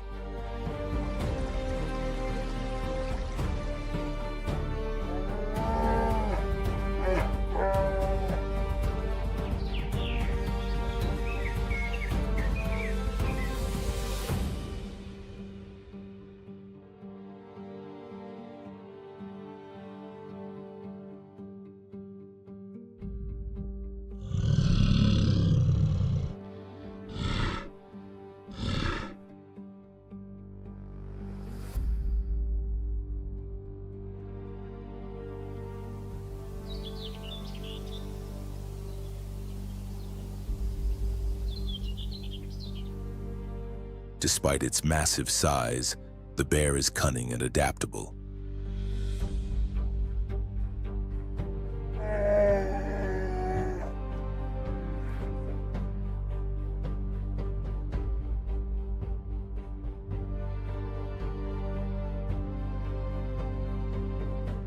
It roots through the soil for edible tubers, climbs slopes to reach thorny shrubs, and overturns decaying logs to find insects and larvae, making the most of the short Siberian summer.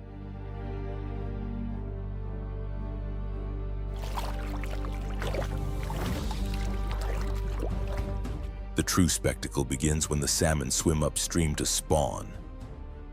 Bears gather along the riverbanks, eyes narrowed against the bright sun, ears alert to the faintest splash.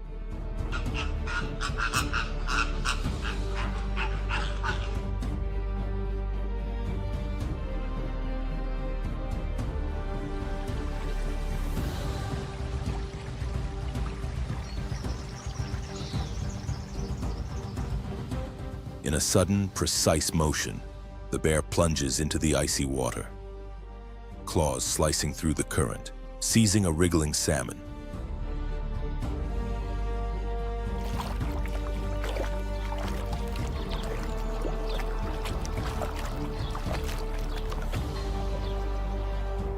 Water sprays in all directions as the bear settles on the shore, devouring its prey with focused calm.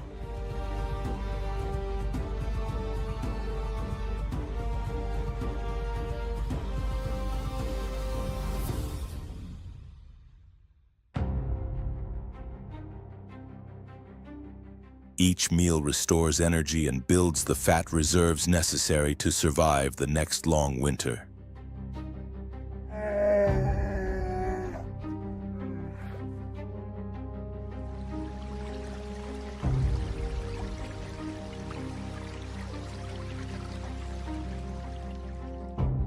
A fully grown brown bear can consume up to 40 kilograms of food in a single day.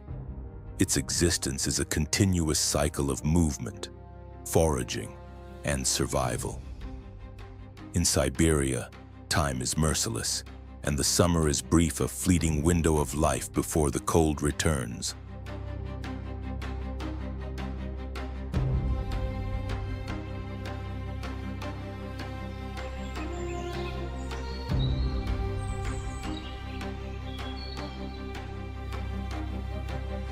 The taiga was bathed in the copper light of evening.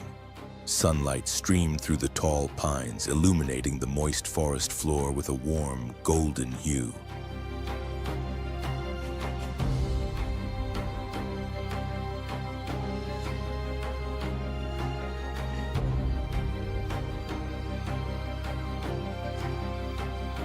In this quiet wilderness, a mother bear and her 3 cubs moved cautiously through the underbrush. The mother, a powerful female with fur matted in mud and resin, carefully picked blueberries while her 6-month-old cubs tumbled over roots, chasing insects and exploring the forest with clumsy curiosity.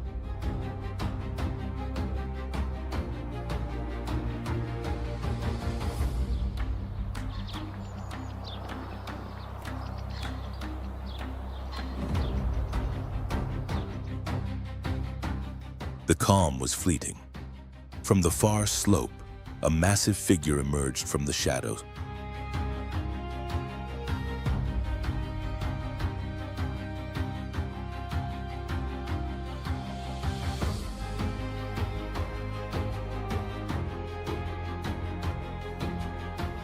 A fully grown male bear, nearly a third larger than the mother, his dark, smoky fur stretched over solid muscle, approached with careful steps. His small, piercing eyes scanned the surroundings. In the wild, no space is ever completely safe, and territory is constantly contested.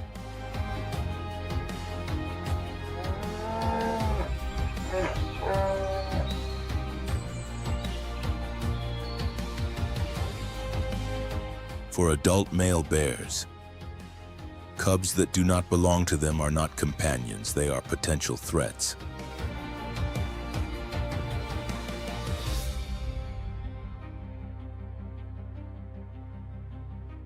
some cases, males will kill unrelated young to bring the female back into heat and ensure their own offspring inherit the next generation. That afternoon, this harsh instinct made itself known once more.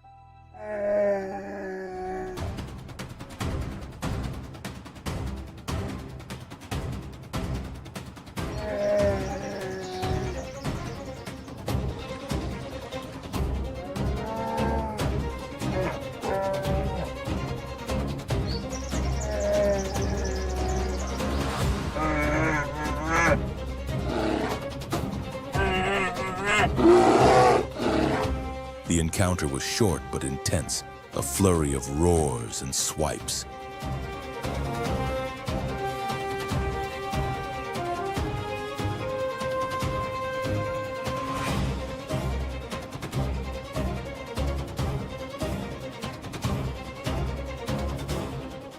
The male eventually backed down, not out of fear, but realizing the risk of injury was too high. With a final roar, he turned and disappeared into the forest, leaving only his presence echoed in the trees.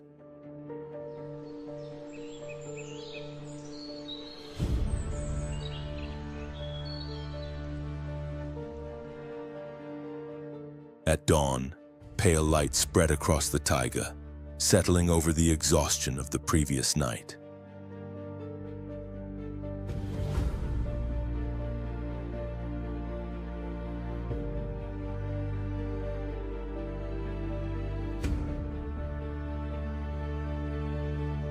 The mother bear stood, her fur tangled and streaked with blood, yet her eyes remained sharp and resolute.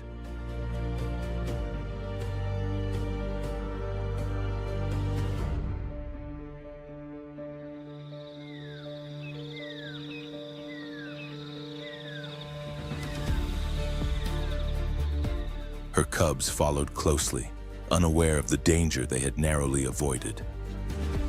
The mother had risked her life to protect them, and her vigilance remained unbroken.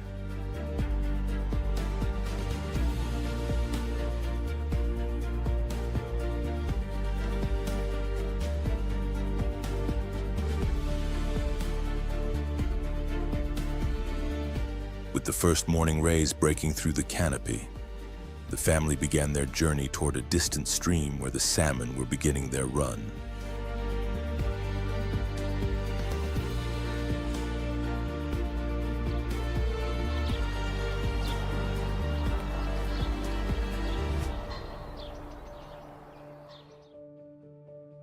The water lay over 3 kilometers away, a long trek for such young cubs, but necessary.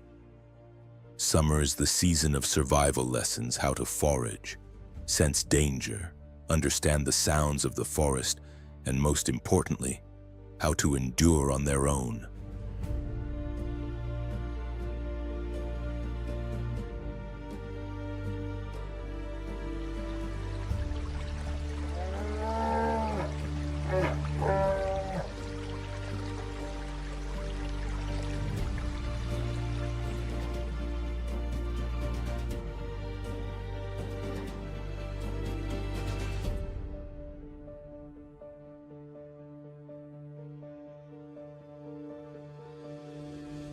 In the shadowy depths of Siberia's ancient pine forests, where sunlight barely pierces the thick canopy, a tiny master of the air moves almost unseen.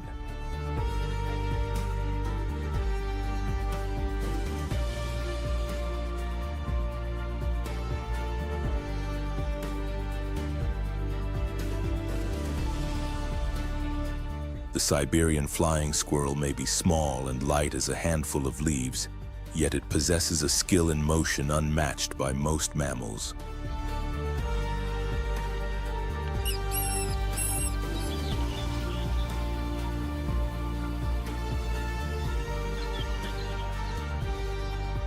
Throughout the day, it rests tucked away in hollow birches, wrapped in a nest of dried moss and bark fragments, appearing like a soft bundle of forest debris. As evening falls and the taiga is bathed in a pale green twilight, the little squirrel slowly awakens.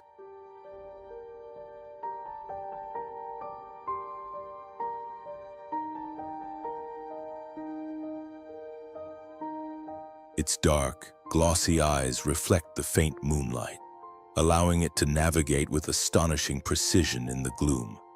Each movement is deliberate and silent, as if the air itself supports its glide.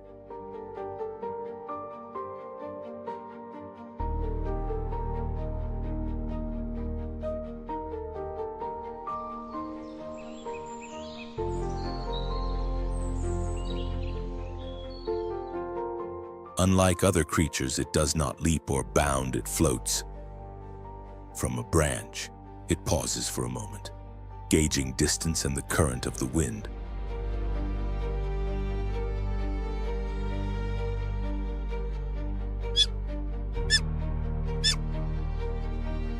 Then, with a delicate push, it launches into the void. A thin membrane of skin stretching from its forelimbs to hind limbs unfurls, forming a natural glider. The squirrel doesn't fall its sails. It drifts between the trees, steering with its tail and limbs, moving through the forest like a living shadow, a breath of wind taking flight.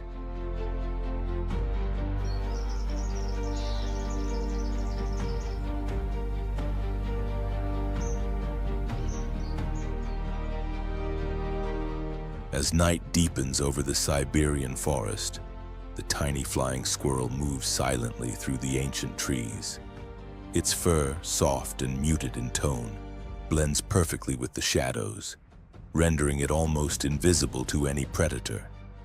Each leap is calculated, every glide precise, an aerial dance perfected over countless generations.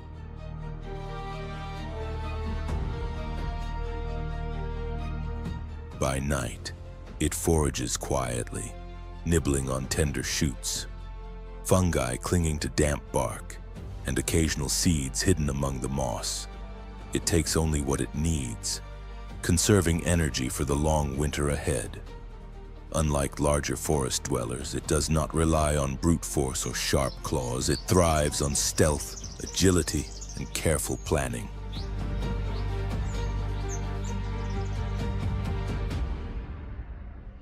When winter arrives, snow settles thickly on the branches, yet the flying squirrel remains in the treetops.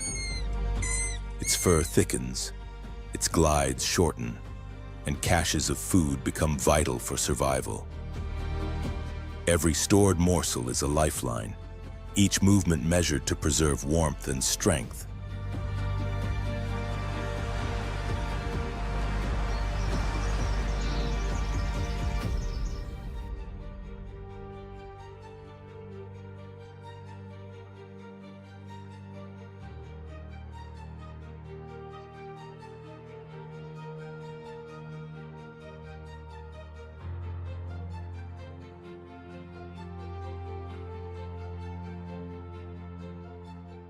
In a land dominated by tigers, wolves, bears, and eagles, this little creature is neither feared nor dominant, yet its quiet existence embodies the subtle, magical beauty of nature.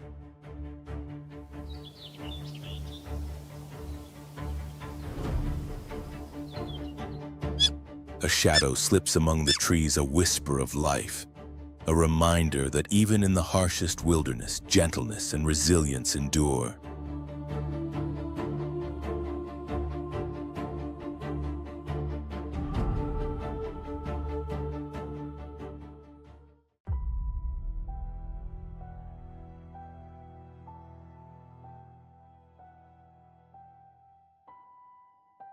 In the heart of the Siberian winter, the landscape is a vast sea of ice and snow, stretching endlessly under a pale, fragile sun.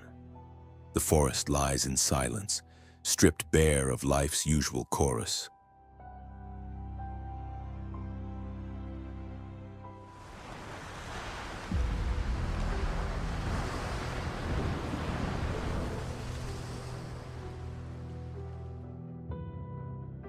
Only the wind whispers through the frozen trees, and the crunch of ice underfoot occasionally breaks the stillness, announcing the presence of those who endure against all odds.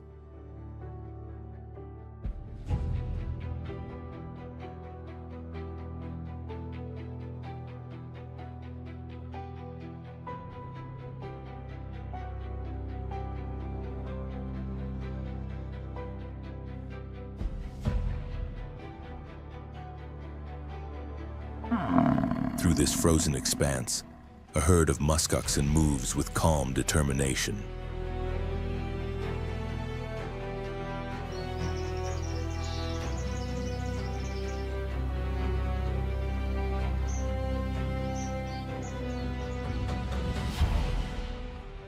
Each massive creature draped in thick, shaggy fur is a living relic of the Ice Age, a silent witness to millennia of survival.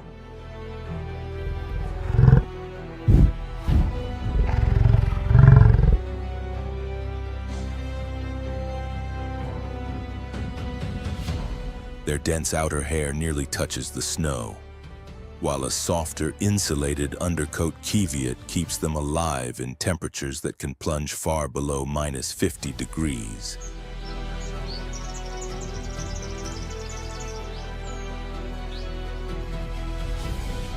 It is a coat designed by evolution, both soft and unyielding, a perfect adaptation to the harshest conditions on Earth.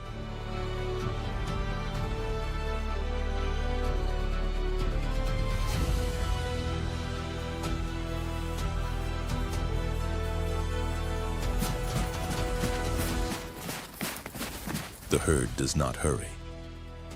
Step by step, they press forward, leaving deep impressions in the snow that mark their slow but steady journey.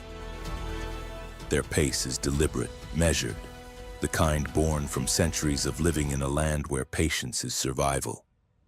Each hoofbeat is a testament to endurance, a rhythm in the silent symphony of the frozen wilderness.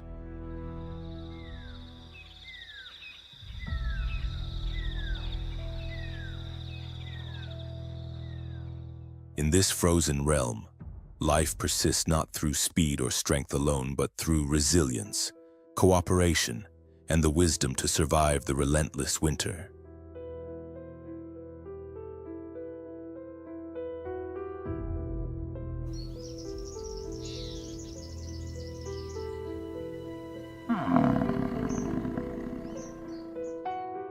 As the storm subsides, the tundra falls into a quiet, almost sacred calm.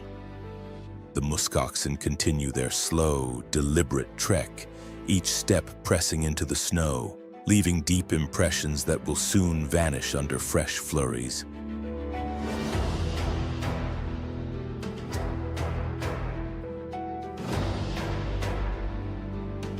The calves follow closely, wobbling but persistent, learning the rhythm of survival from their elders. Every movement is a lesson in patience, endurance, and the quiet strength that has carried their species through millennia.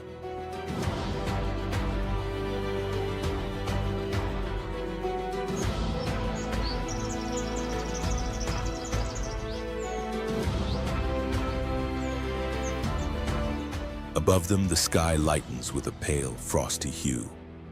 The wind softens, carrying the faint scent of hidden mosses and lichens. The herd spreads slightly, grazing cautiously, yet never straying far from the protective circle of adults.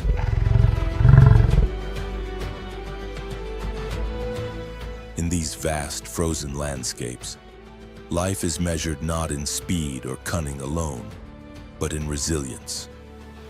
Every breath, every step, every shared glance among the herd is a testament to a species perfectly adapted to the harshest winters on Earth.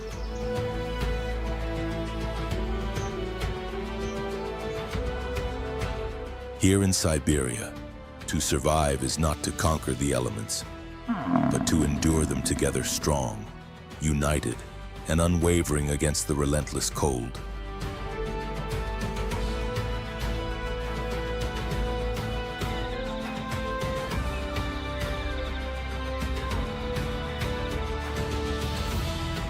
Across the remote wilderness of Yellowstone and the vast frozen expanses of Siberia, life persists with awe-inspiring force.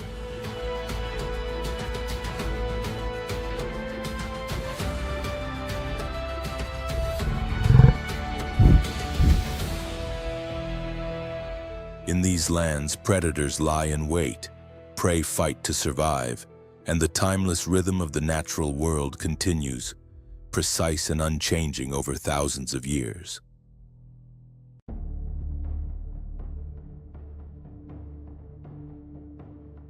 Here, survival is not merely a contest of strength, it is a lesson in resilience, strategy, and adaptation.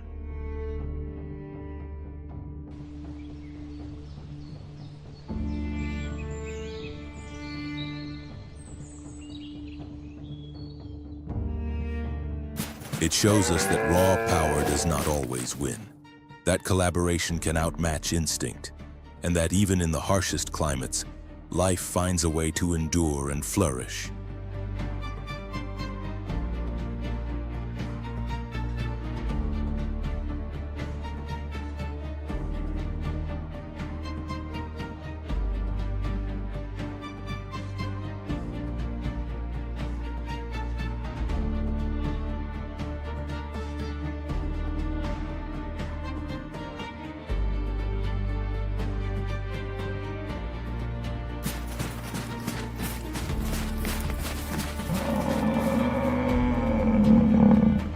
While wolves, bison, and bears follow their ancient cycles, humanity casts the greatest shadow.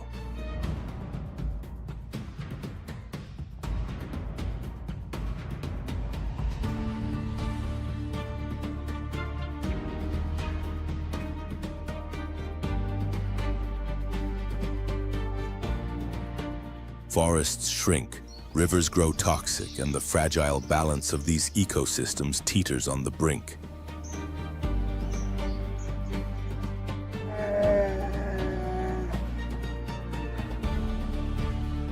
Yet hope remains alive.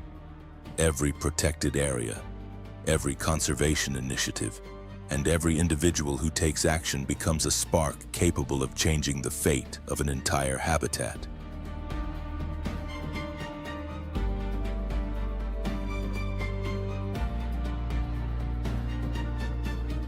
To protect the wild is not merely an act of compassion, it is essential for our own survival. Our destinies are intertwined. If these creatures vanish, so too does a part of our world.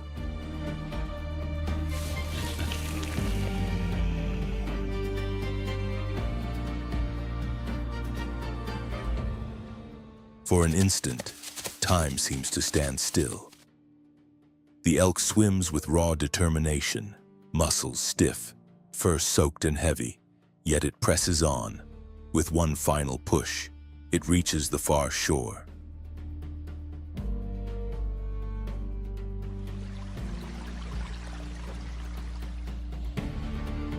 The rolling plains of Yellowstone will continue to resound with the thundering steps of bison.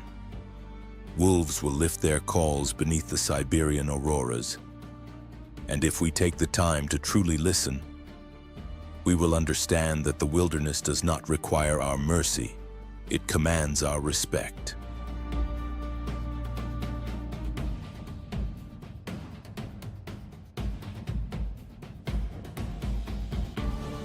If this journey through the wild inspired you, show your support by liking, sharing, and subscribing.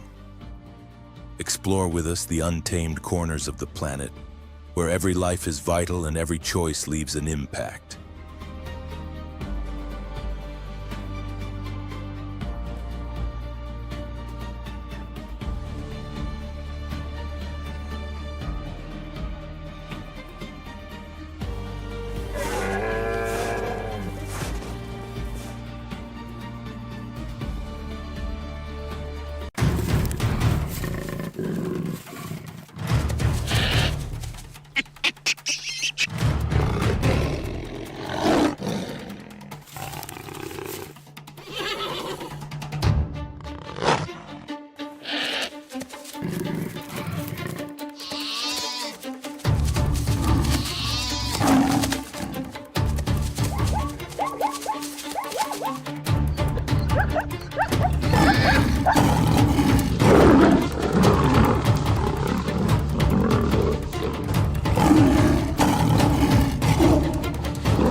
The land splits into long fractures that cut across the plain like ancient scars. A heavy veil of dust drifts close to the ground, stretching toward the horizon. Above, thin clouds scatter, allowing sunlight to pour through and strike the hardened surface below. There is no flowing river here, yet the earth begins to tremble.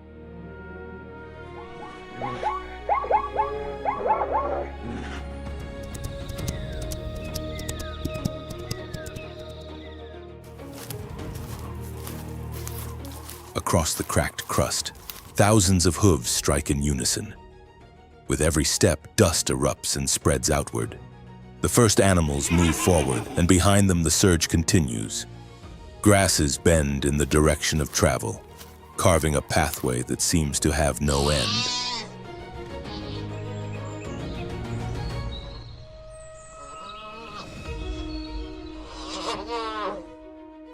The entire savanna moves to a single rhythm. From the open plains of the Serengeti to the gentle lowlands of the Masai Mara, the ground is no longer still. Herds of every size advance with the wind, guided by distant signs of rain. Each journey is part of a greater cycle, where survival depends on a migration timed with remarkable precision.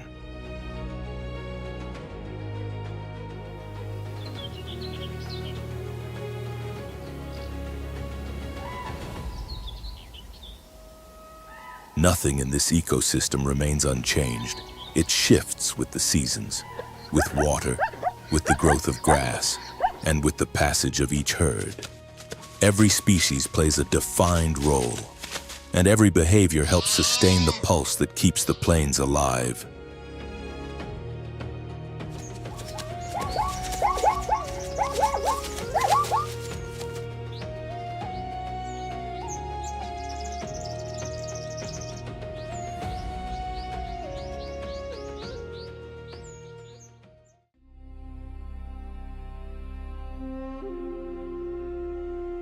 When one species begins to move, another immediately adjusts its course. As grass is grazed down to the soil, waste returns vital nutrients to the ground. When prey falls, decomposers are already in place.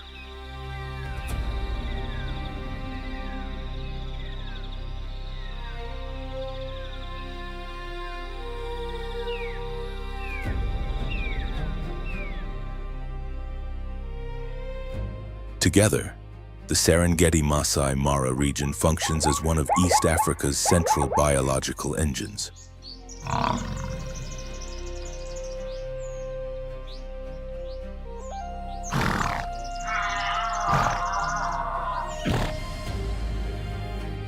Energy is generated the moment hooves strike the earth and is carried onward through every mouthful of grass, every chase, and every fallen body.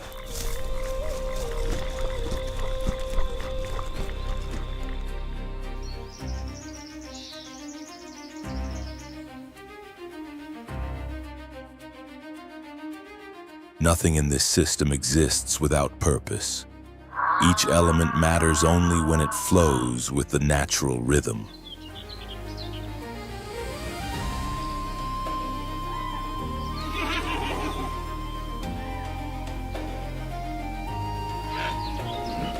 Across these untamed grasslands, the Great Migration draws all forms of life into a powerful predatory cycle that never truly pauses.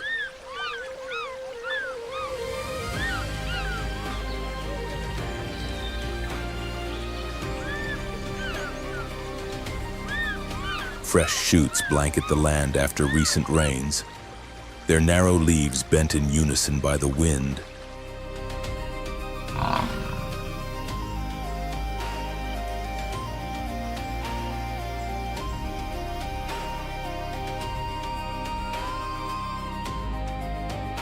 On the open plains, newborn calves stumble away from the birthing grounds and merge into the moving mass of adults, advancing without hesitation.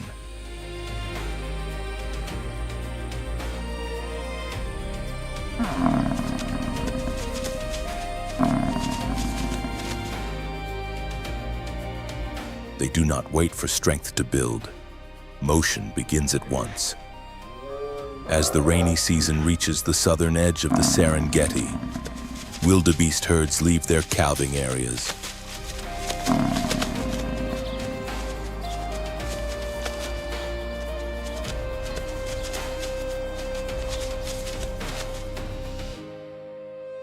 The first groups cross the damp earth, trampling young growth and etching their path across the plain.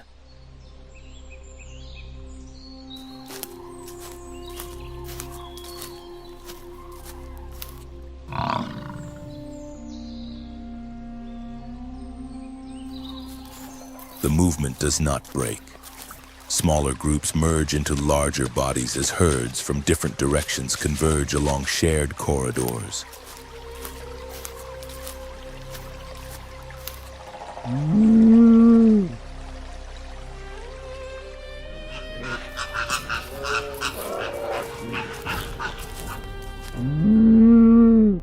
Routes may shift, but the overall direction remains unchanged.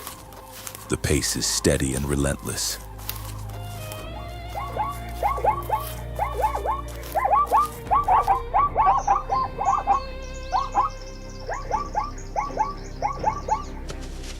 Under thousands of hooves, the ground yields, forming deep impressions. Grass is pressed flat. Droppings fall in an unbroken pattern.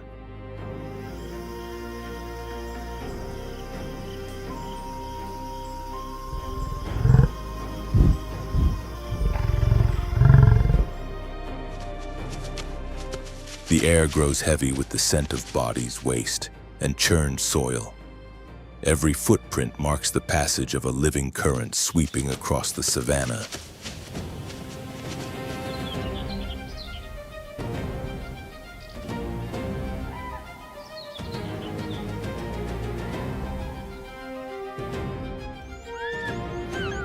New life quickly appears in its wake. Dung beetles burrow beneath fresh mounds. Low-flying birds follow closely, and weaker wildebeest begin to lag behind. Their presence draws scavengers and predators waiting along the edges.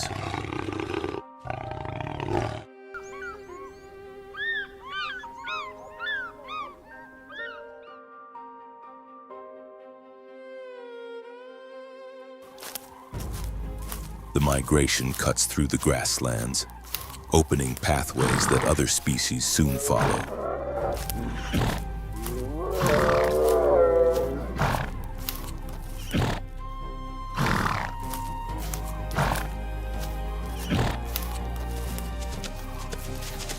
Tall grasses vanish, old roots are broken, and the soil is loosened by hooves and organic matter.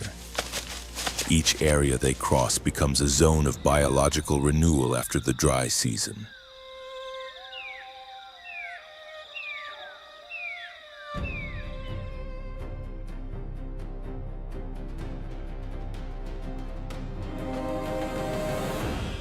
Every wildebeest plays a direct role while alive. They deposit nutrients and chemical traces. In death, their bodies become centers of decomposition.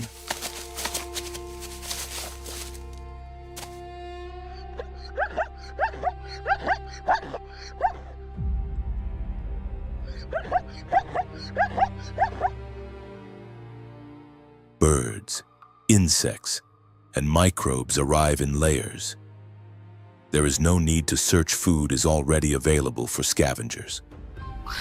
There is no delay. Beetles immediately begin their work.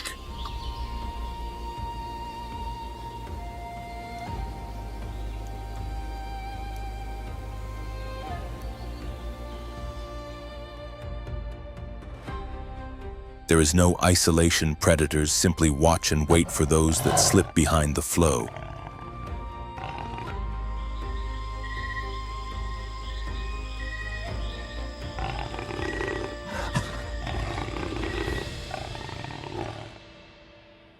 All life benefits from this concentrated movement. Wildebeest do not create the ecosystem, but they set it in motion. Microbial communities in the soil awaken as organic matter surges through the system.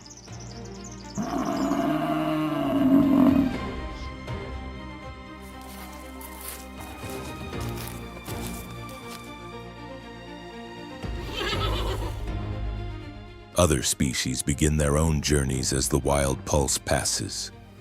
This ecosystem does not operate by chance. It responds precisely to the signals released by the migration.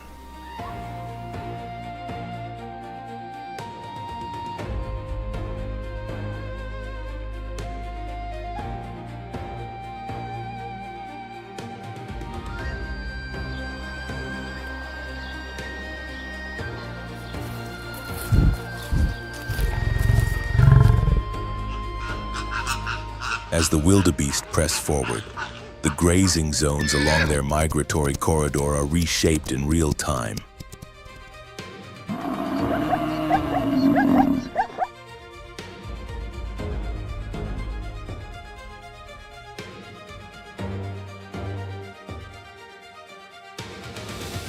Life concentrates along their path, and every place they touch becomes a link between multiple biological layers.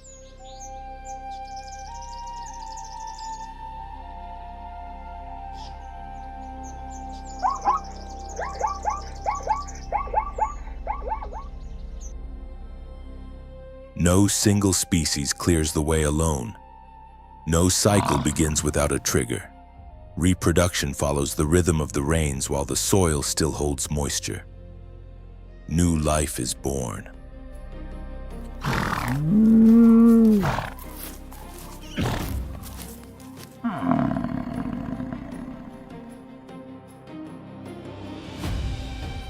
The moment the calves are able to stand, the herd moves on again. This tight synchronization offers protection from immediate predators, but it also sends powerful signals through the entire system.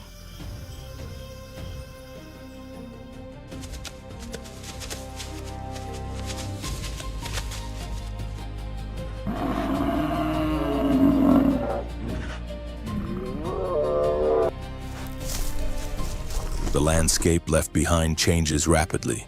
Grass sprouts where it was once trampled. Bacteria break down organic remains, and moisture is retained near the surface thanks to the fresh input of nutrients.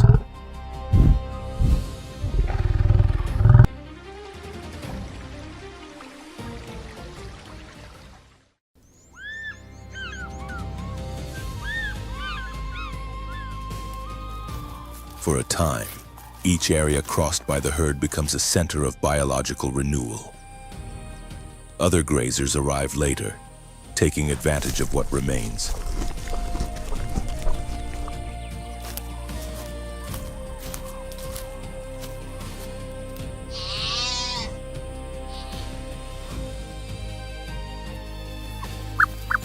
Older vegetation has already been consumed, allowing shorter, younger grasses to flourish.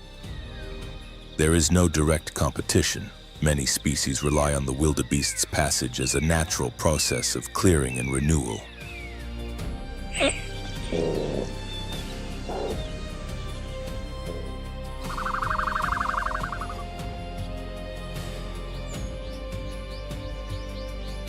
The soil stays loose, roots spread more easily, and conditions align for the next cycle. The moving mass of wildebeest also reshapes the strategies of predators.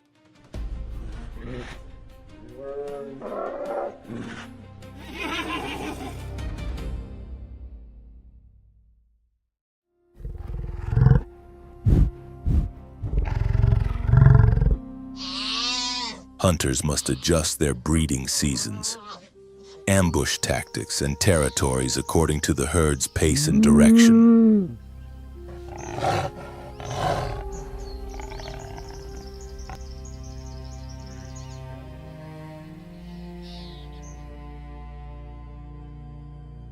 Scavenging birds track the places where carcasses appear. Vultures, crows, and wild dogs gather around zones marked by decay.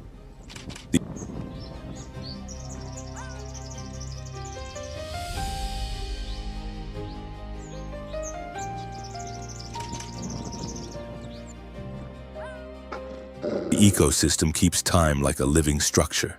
Rain may set the stage, but the wildebeest herd is the first mechanism to turn.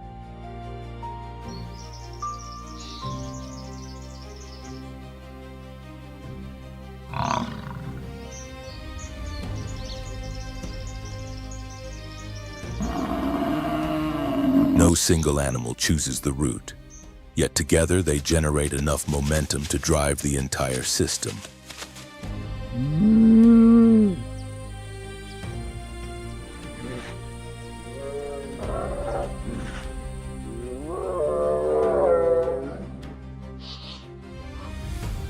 On the living map of the region, the wildebeest migration acts like a heartbeat. Each year, that pulse returns.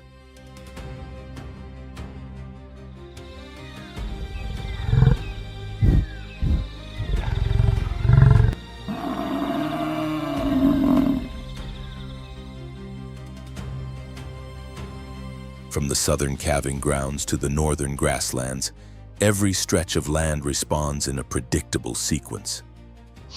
Other species do not exist because of the wildebeest alone, but the functioning of the system begins with their passage.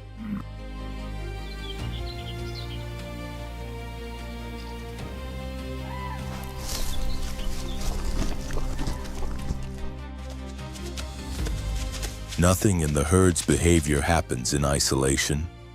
Every hoof that strikes the ground sets change in motion. The land shifts, vegetation is redistributed, and new life emerges.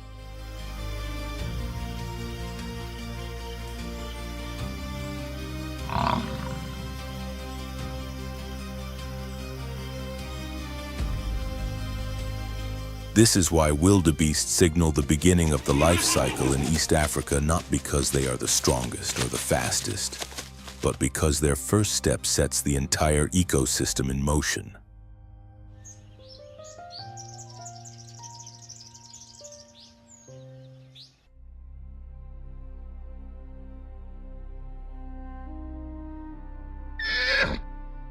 Each year, when the first rains return and soften the land, a single hoof meets the ground once more.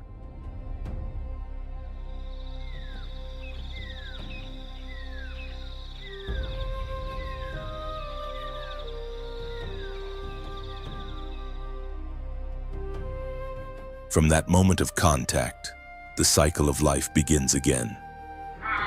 Short grasses spread across the damp soil at dawn.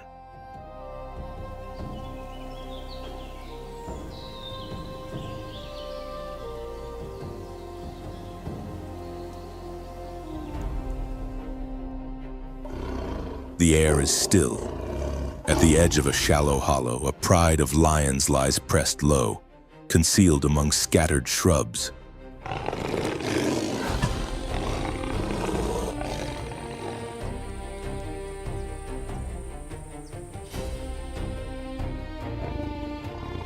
Early light washes over their backs, blending with earth darkened by heat. In the distance, a wildebeest herd advances.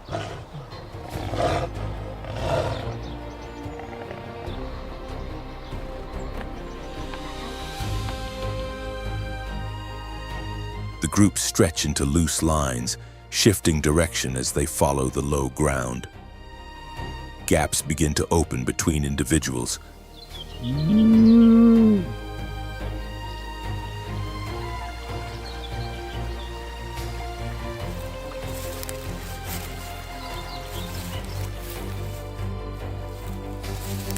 Young calves drift toward the edges, and the lions hold their ground, using the contours of the land, moving in wide, deliberate arcs.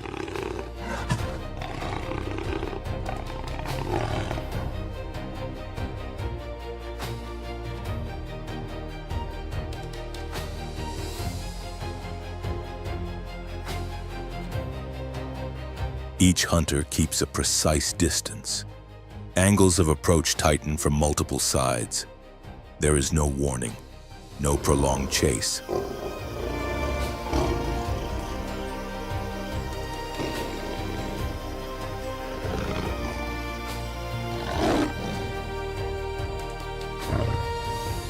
As the herd crosses the depression, the moment unfolds. One animal becomes separated. Its escape route narrows.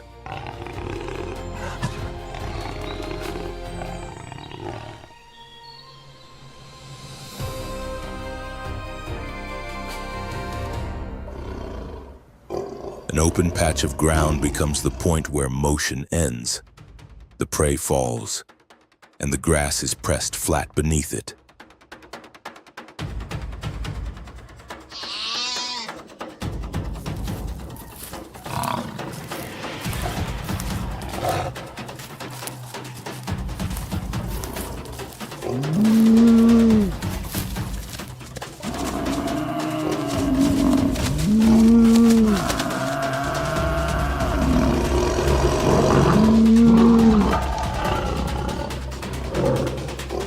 The lions spread out around the body.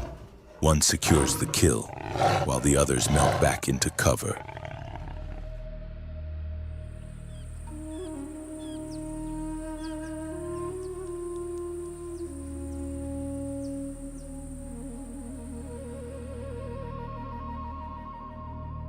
The landscape settles into silence. Wind moves on. There is no struggle, no further disturbance.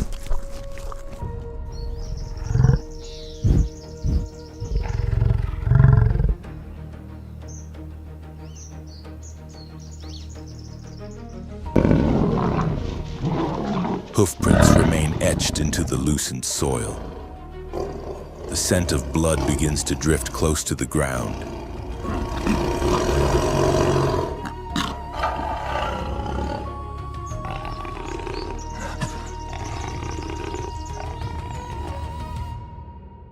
This hunt is driven by precision, not speed. Lions do not rely on long chases. They succeed through positioning, spacing, and a deep understanding of herd movement.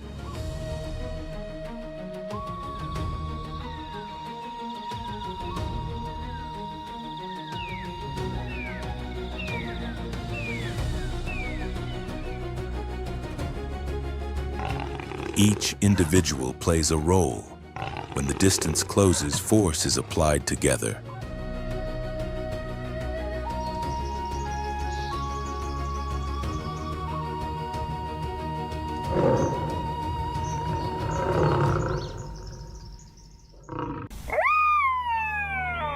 Often, prey is taken in moments of imbalance, too far from protection and too close to avoid the closing circle.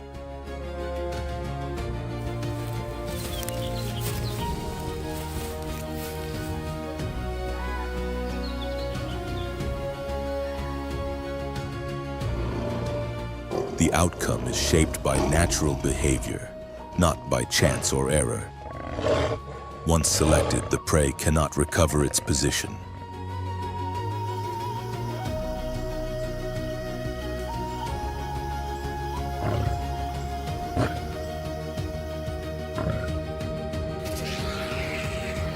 High above, scavenging birds sense the warmth of the body and begin to circle at altitude.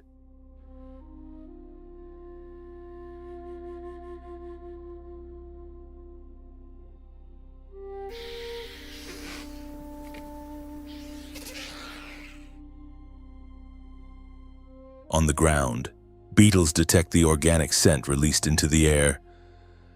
Decomposers arrive even before the lions leave the site.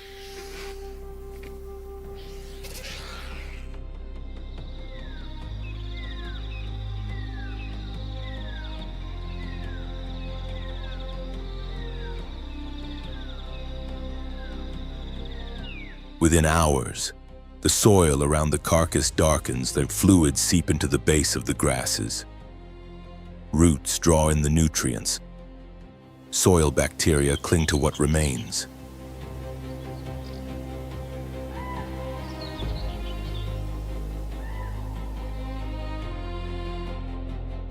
New shoots begin to rise, guided by heat, moisture, and nitrogen.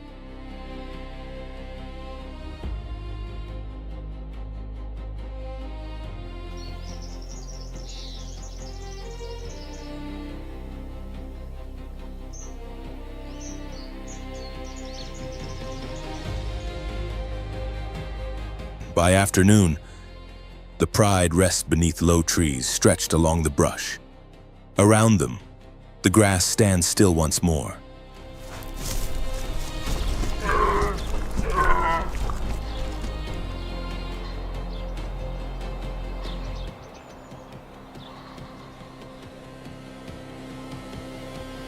No major movement follows. The marks of their paws extend across the softened paths and fade at the edge of the plain.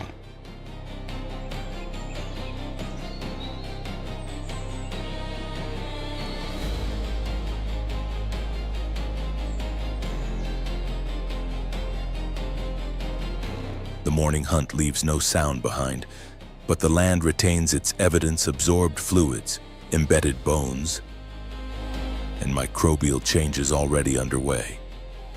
Short grass spreads evenly across the open landscape, carrying forward the quiet imprint of what has passed.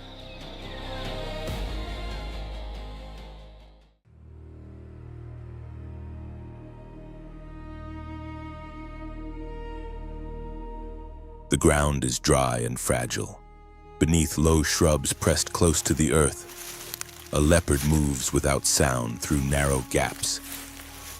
Its body stays flattened against the soil, detached from any motion above.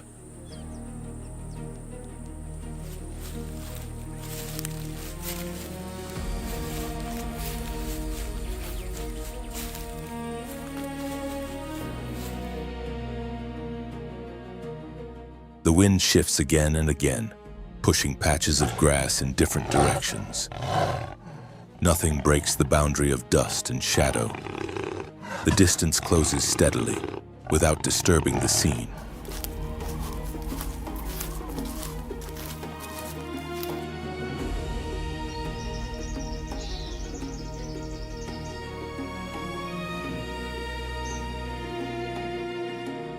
Ahead, a group of Thompson's gazelles feeds, spaced in loose, even lines. Younger animals linger toward the outer edges, drifting with the breeze.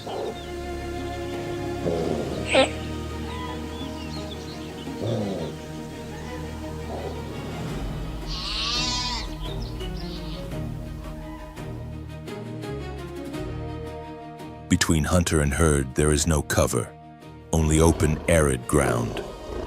The leopard maintains a measured pace, making no sudden adjustments and never rushing the moment.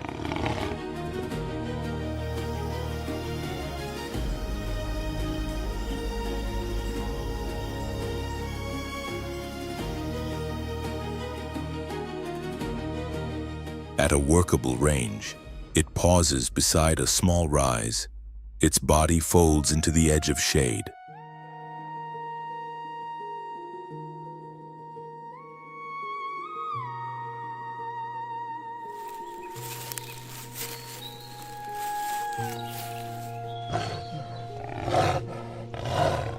The landscape holds its breath.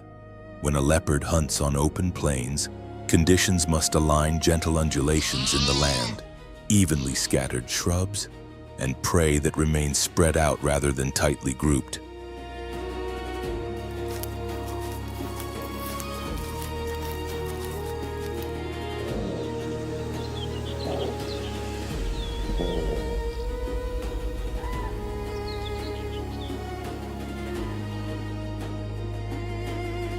Hunting alone leaves no margin for recovery once detected. A single misstep sharply reduces the chance of success.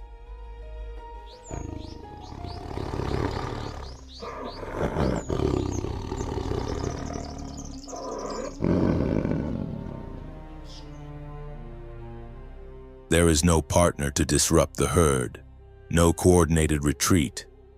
Every phase depends on closing the gap with absolute precision.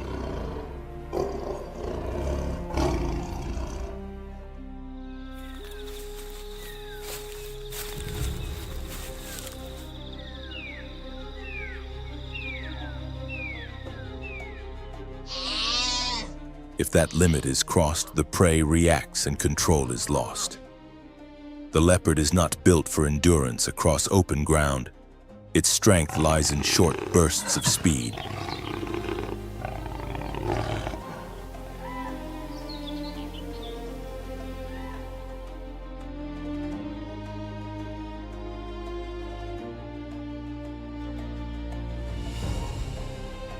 Each chase unfolds over a brief distance.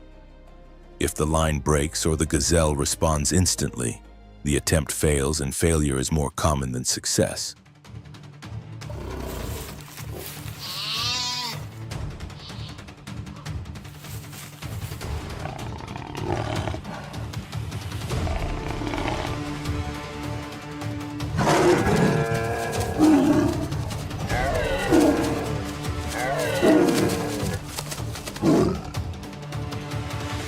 Not due to a lack of skill, but because the leopard's hunting space is shaped by countless variables: wind direction, sun angle, grass height, and prey distribution.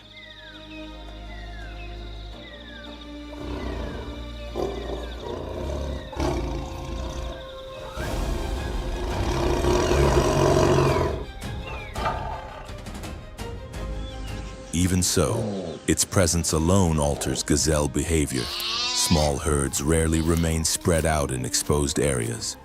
Youngsters draw closer to their mothers.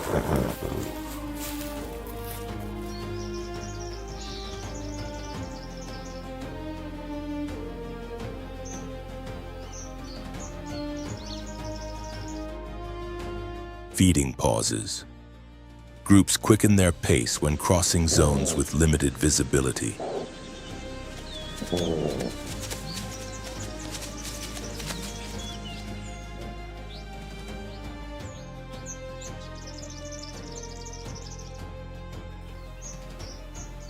A successful kill is not required to leave an effect. The mere appearance of a leopard reshapes herd formation and rest patterns.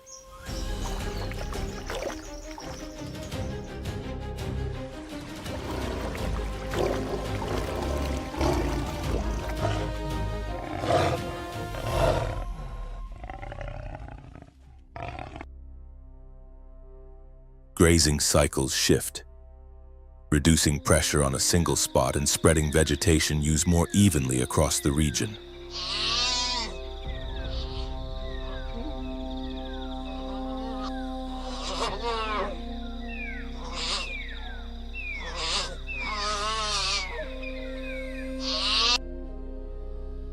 Leopards do not challenge lions or hyenas through open conflict.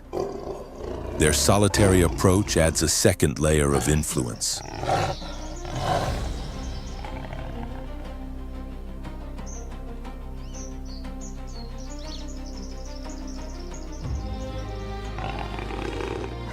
They avoid direct competition, yet they shape how prey occupies the landscape. No herd stays concentrated for long. No herbivore holds prolonged control over the plains.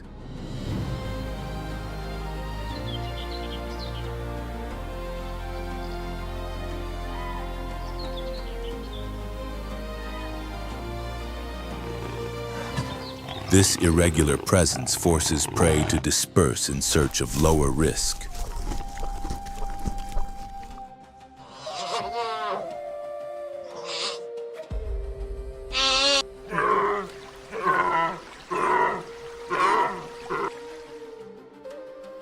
No group maintains the same structure long enough to damage grass growth. No area is stripped bare. The pressure is subtle but constant.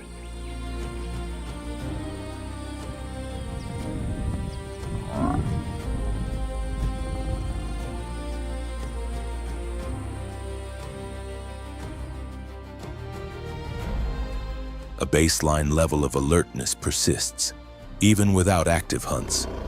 The leopard favors isolation and leaves little trace.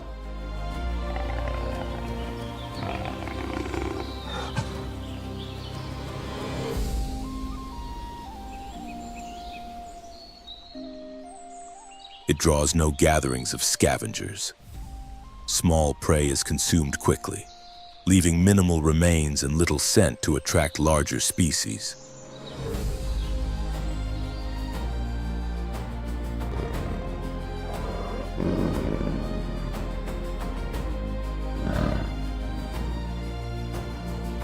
By selecting smaller animals, the leopard limits interference and avoids attention.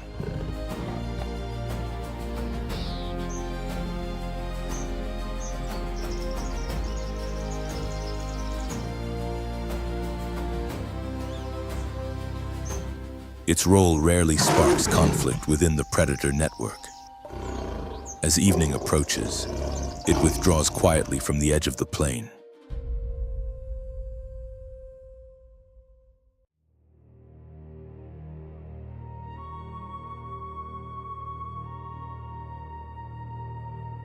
Across the Grumeti Plains, the ground bears fine cracks left by a brief dry spell.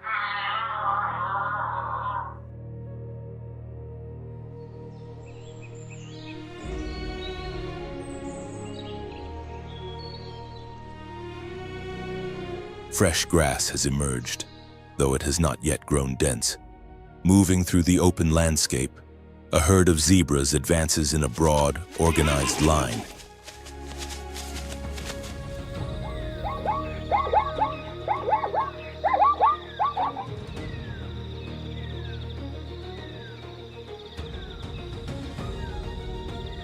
Their passage raises little dust. The great wildebeest herds are still distant, not yet reaching this transitional zone. Striped bodies glide across the plain, trimming the grass as they head east and northeast.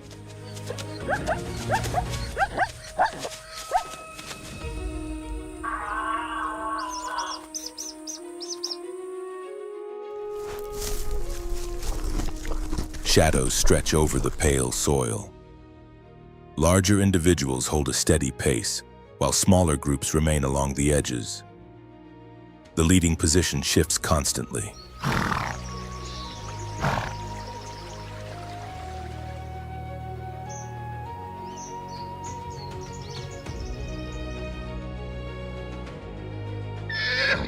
Their route is traced as a lighter band across the land. Grass bends and flattens into a gentle arc. Zebras typically travel ahead of the main migratory waves.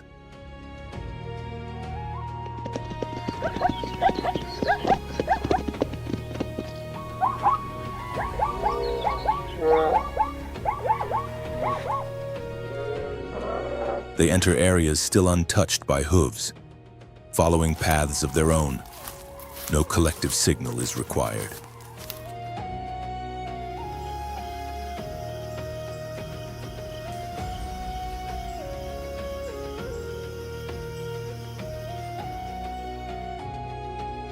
As soon as rainfall is sufficient to lift the grass slightly, the herd begins to move. Their journey remains local, yet it consistently precedes the peak of migration.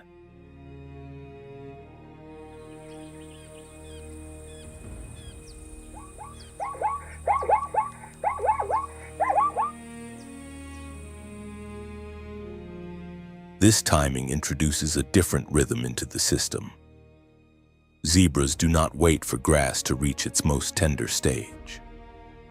They arrive early, feeding on the upper portions of the stems and leaving the lower layers undisturbed.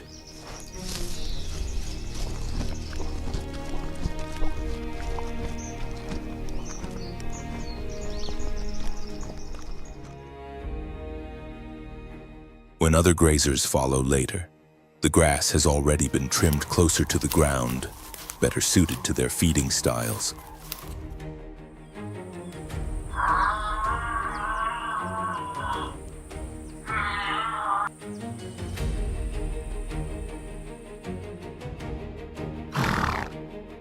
As the herd crosses the region, it leaves a clear grazing line shaped by the direction of the wind.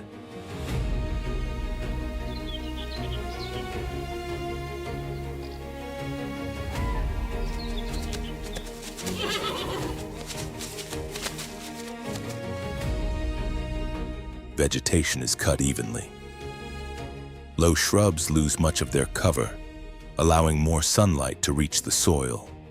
The landscape becomes brighter and more open.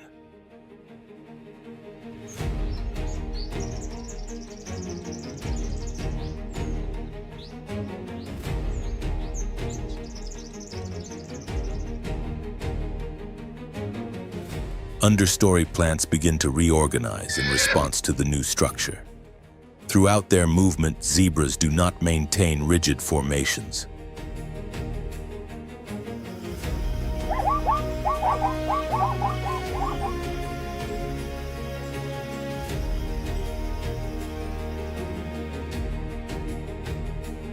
They travel in spaced groups, widening the grazing corridor.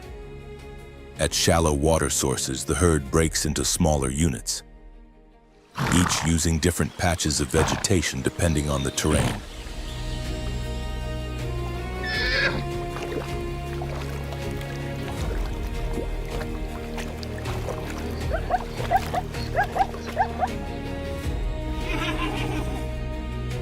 This division creates a layered effect. Every cleared section becomes accessible to other life forms. From insects and ground birds to small herbivores, no single area remains crowded for long.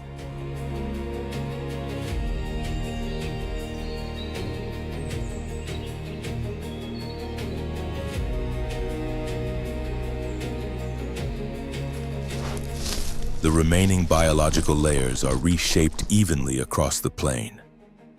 Zebras do not graze down to the roots. They affect only the upper growth, preserving the base.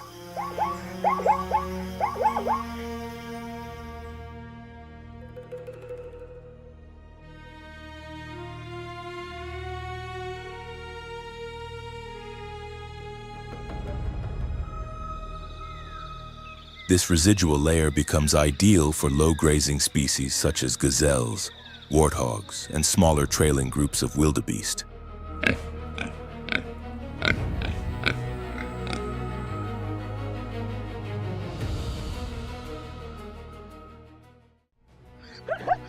By moving first, zebras slow the intensity of impact caused by the larger herds that arrive later.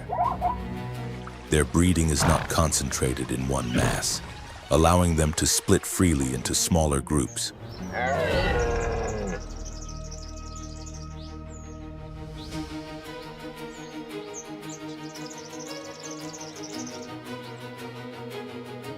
These units move independently without disrupting the broader migratory cycle. Each advances at its own pace, giving grasslands time to recover. No area becomes a lasting bottleneck within the system.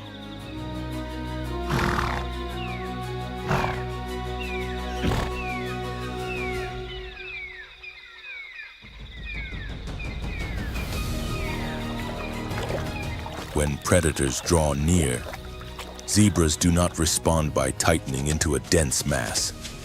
Instead, they fan out across open ground, breaking formation rather than compressing it.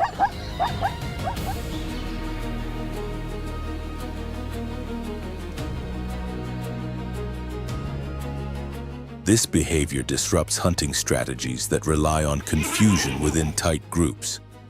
By spreading apart, the pressure of pursuit is diluted, increasing escape opportunities for other species sharing the landscape.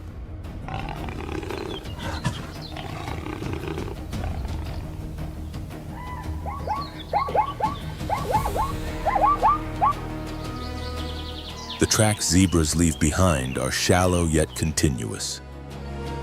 Their droppings fall widely spaced instead of accumulating in heavy clusters.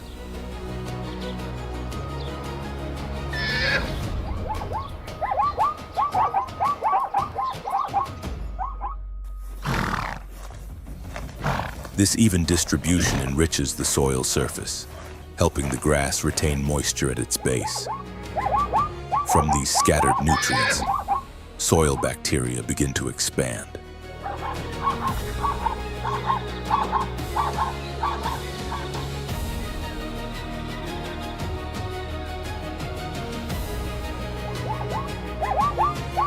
Dung beetles soon arrive, drawn by scent, turning and loosening the earth so new roots can take hold.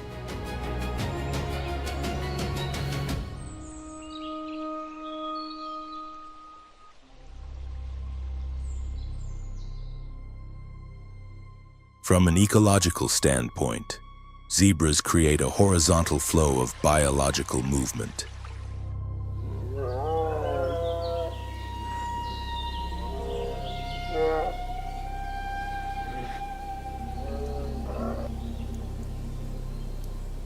Their impact lacks the vertical force of wildebeest hooves or the concentrated pressure exerted by buffalo.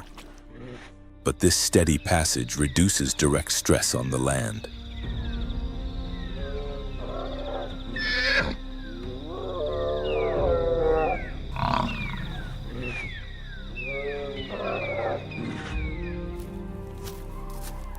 ground absorbs a lighter, prolonged influence that is spread evenly across the plains.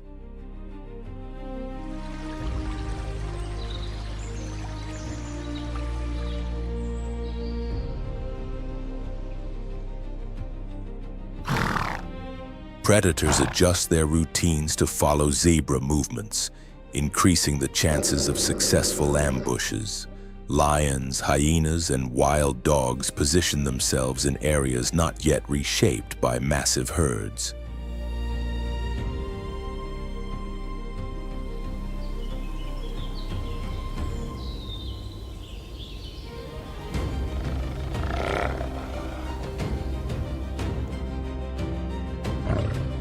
Before the main migration arrives, regions such as grumeti function as independent hunting grounds.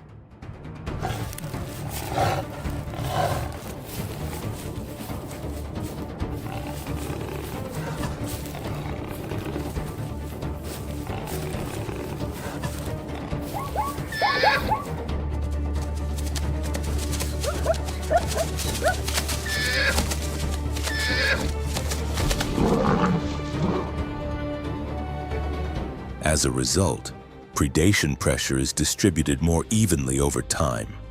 Zebras do not impose an intense biological load, but they help disperse its effects.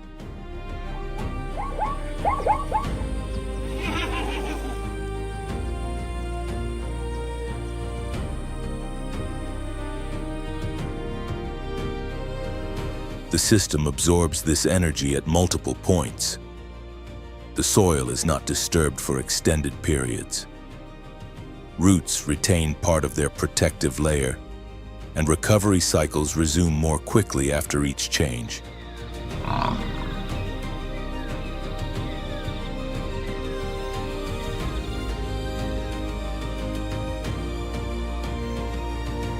During transitional seasons, if only the Great Migration crossed these plains, the land would bear the full force in a very short window. The soil would not have time to recover.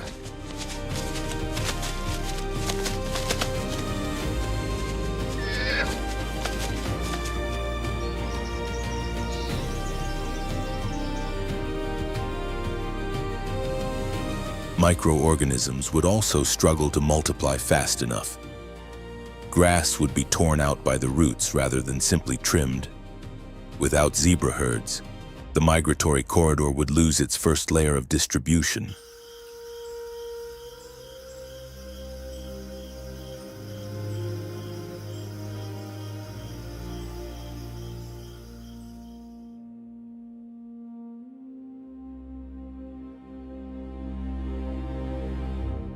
Predator activity would become compressed into fewer moments, and restoration cycles would lack a buffer.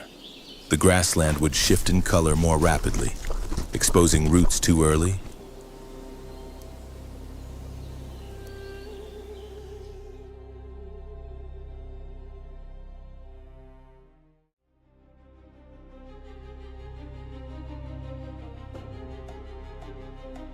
The ecosystem would lose its characteristic resilience, becoming a narrow and fragile passage across open terrain.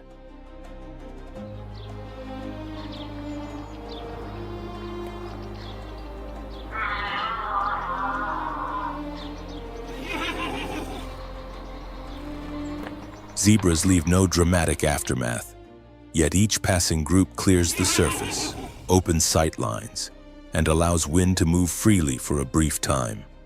Every quiet wave of migration strengthens the system.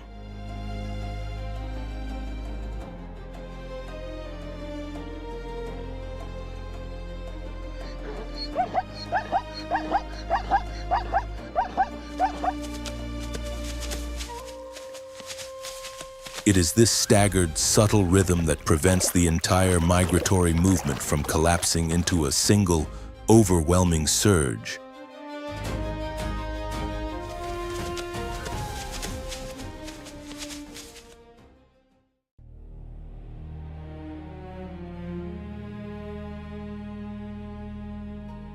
Across the open grassland, a narrow path cuts through the plain.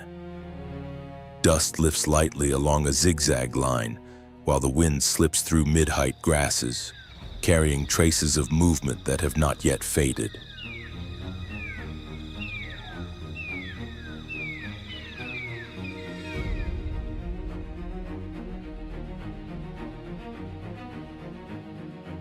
Thompson's gazelles appear in small, scattered clusters, each animal keeping a carefully measured distance, guided by finely tuned instinct.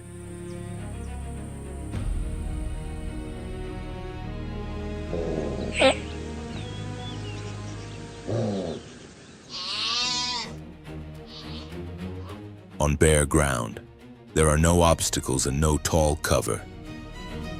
Every movement is swift, marked by sudden turns that shorten the time spent within a predator's line of sight.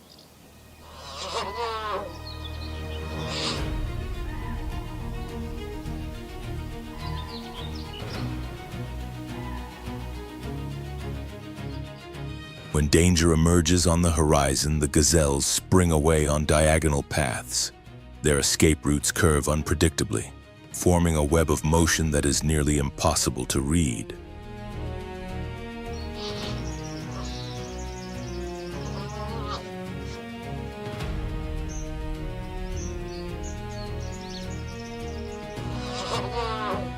Within moments, the group's structure loosens under outward pressure, then reforms once the threat passes.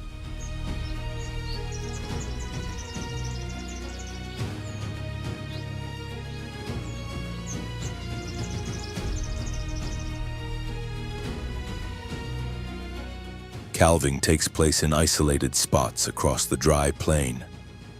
The gazelles do not gather, nor do they remain in one place. Each female selects her own patch of short grass and moves at her own pace.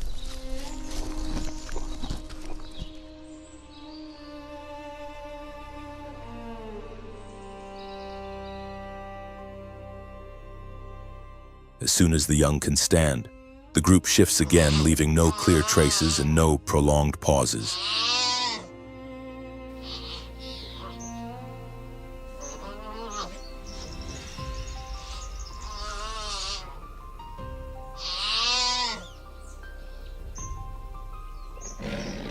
This scattered strategy prevents gazelles from becoming easy targets.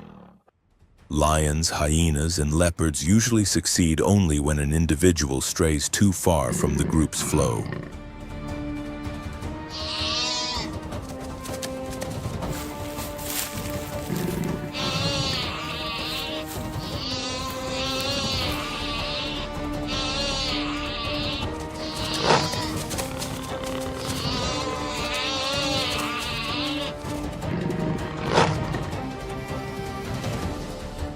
Most maintain a steady rhythm, avoiding major breaks in formation. Speed aids their escape, but it is their unpredictable direction that most often disrupts an ambush.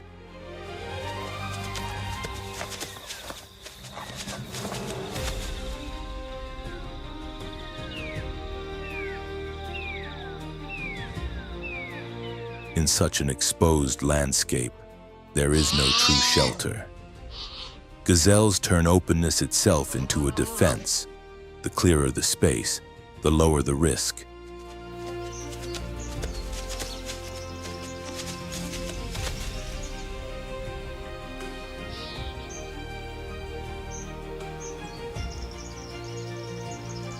During the peak of the dry season, they make up much of the remaining biomass. While larger herds like wildebeest and zebras have already moved on, gazelles continue to travel steadily across the plains.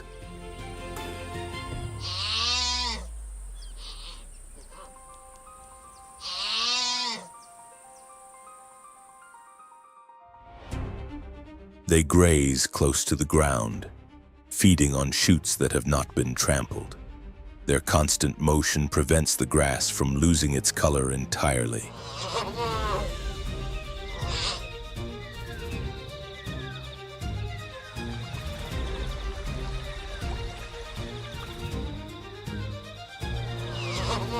Each passage attracts small scavengers, field insects, and ground-dwelling birds.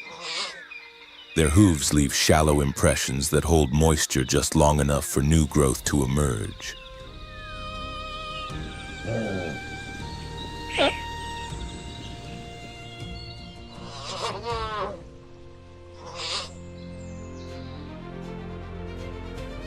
Areas crossed by gazelles often recover faster than untouched ground.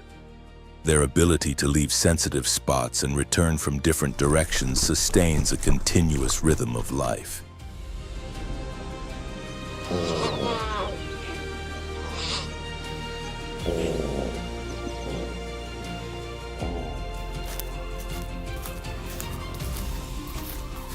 No species can survive by remaining fixed in one pattern here. Persistence depends on movement without permanent roots. Gazelle groups connect scattered pockets of life into a lasting biological flow.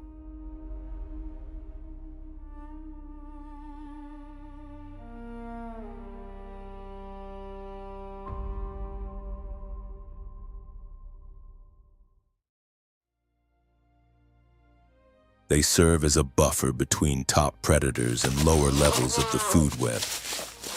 Without triggering population surges, they help maintain surface stability.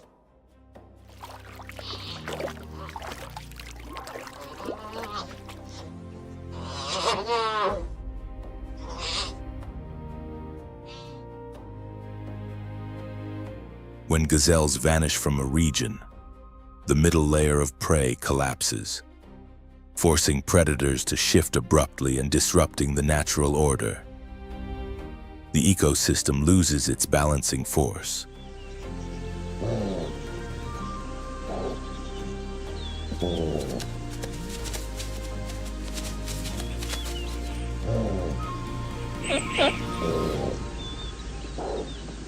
Within the vast movement of the Serengeti Mara, gazelles act like a seam between ecological layers, thin yet vital.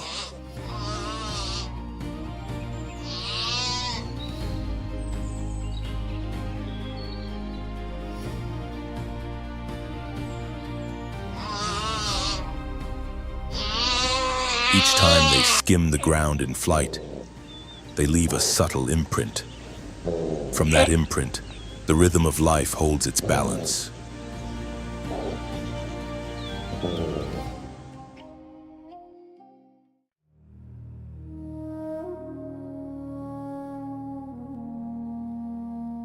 After a night of rain, the ground remains damp, and a low mist still clings to the grass. From a shallow hollow at the edge of the plain rises a sour scent, the unmistakable sign of old flesh. Lying on its side is a carcass, the hide torn open in a long, ragged seam.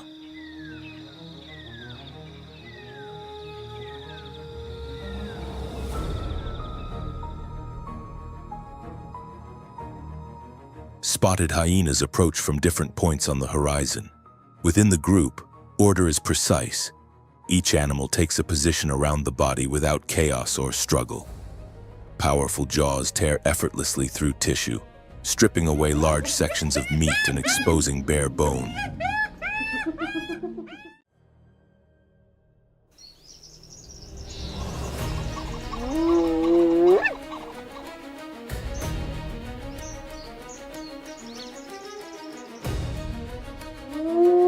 Slowly, the carcass is reduced and scattered by wind and movement. As the main structure collapses, younger hyenas move in from the edges.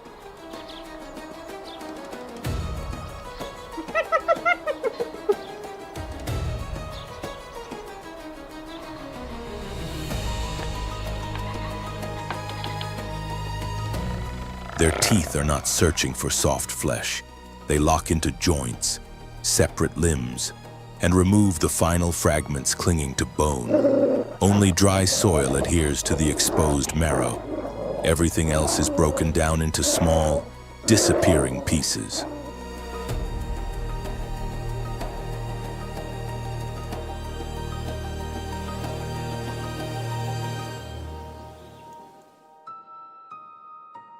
Hyenas operate as a highly organized unit.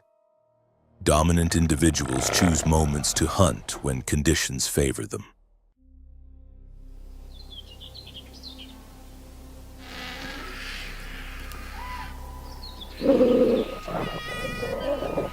It is not an ending for predators or prey, but for the entire cycle that begins again where flesh breaks down.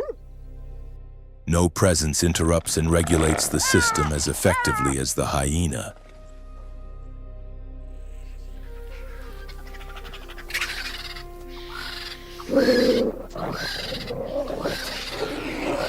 They enter hunting grounds, tear flesh from powerful animals, and consume what remains.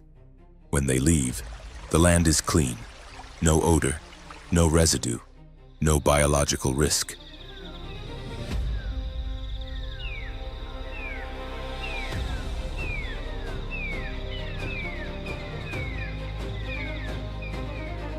On the living map of the Savanna, where every creature leaves behind waste, only the hyena turns those remnants into a starting point.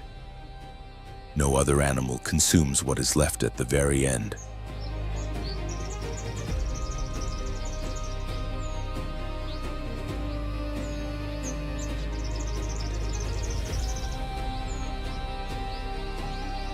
When all have moved on, only dust remains, and the distant echo of the hyena, marking clearly that the cycle is complete and the ground is ready to begin again.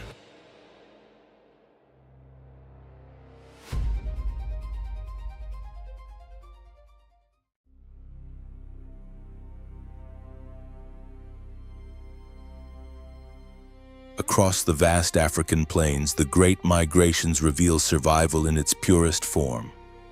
Every crossing, every shift in direction, every split-second choice can determine who endures and who falls behind.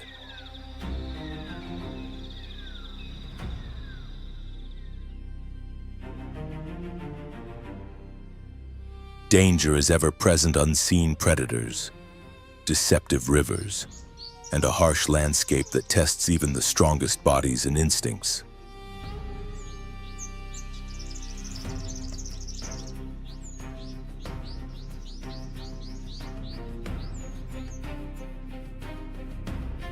Yet despite these risks, millions of animals press forward, driven by an ancient impulse to endure, adapt, and keep moving.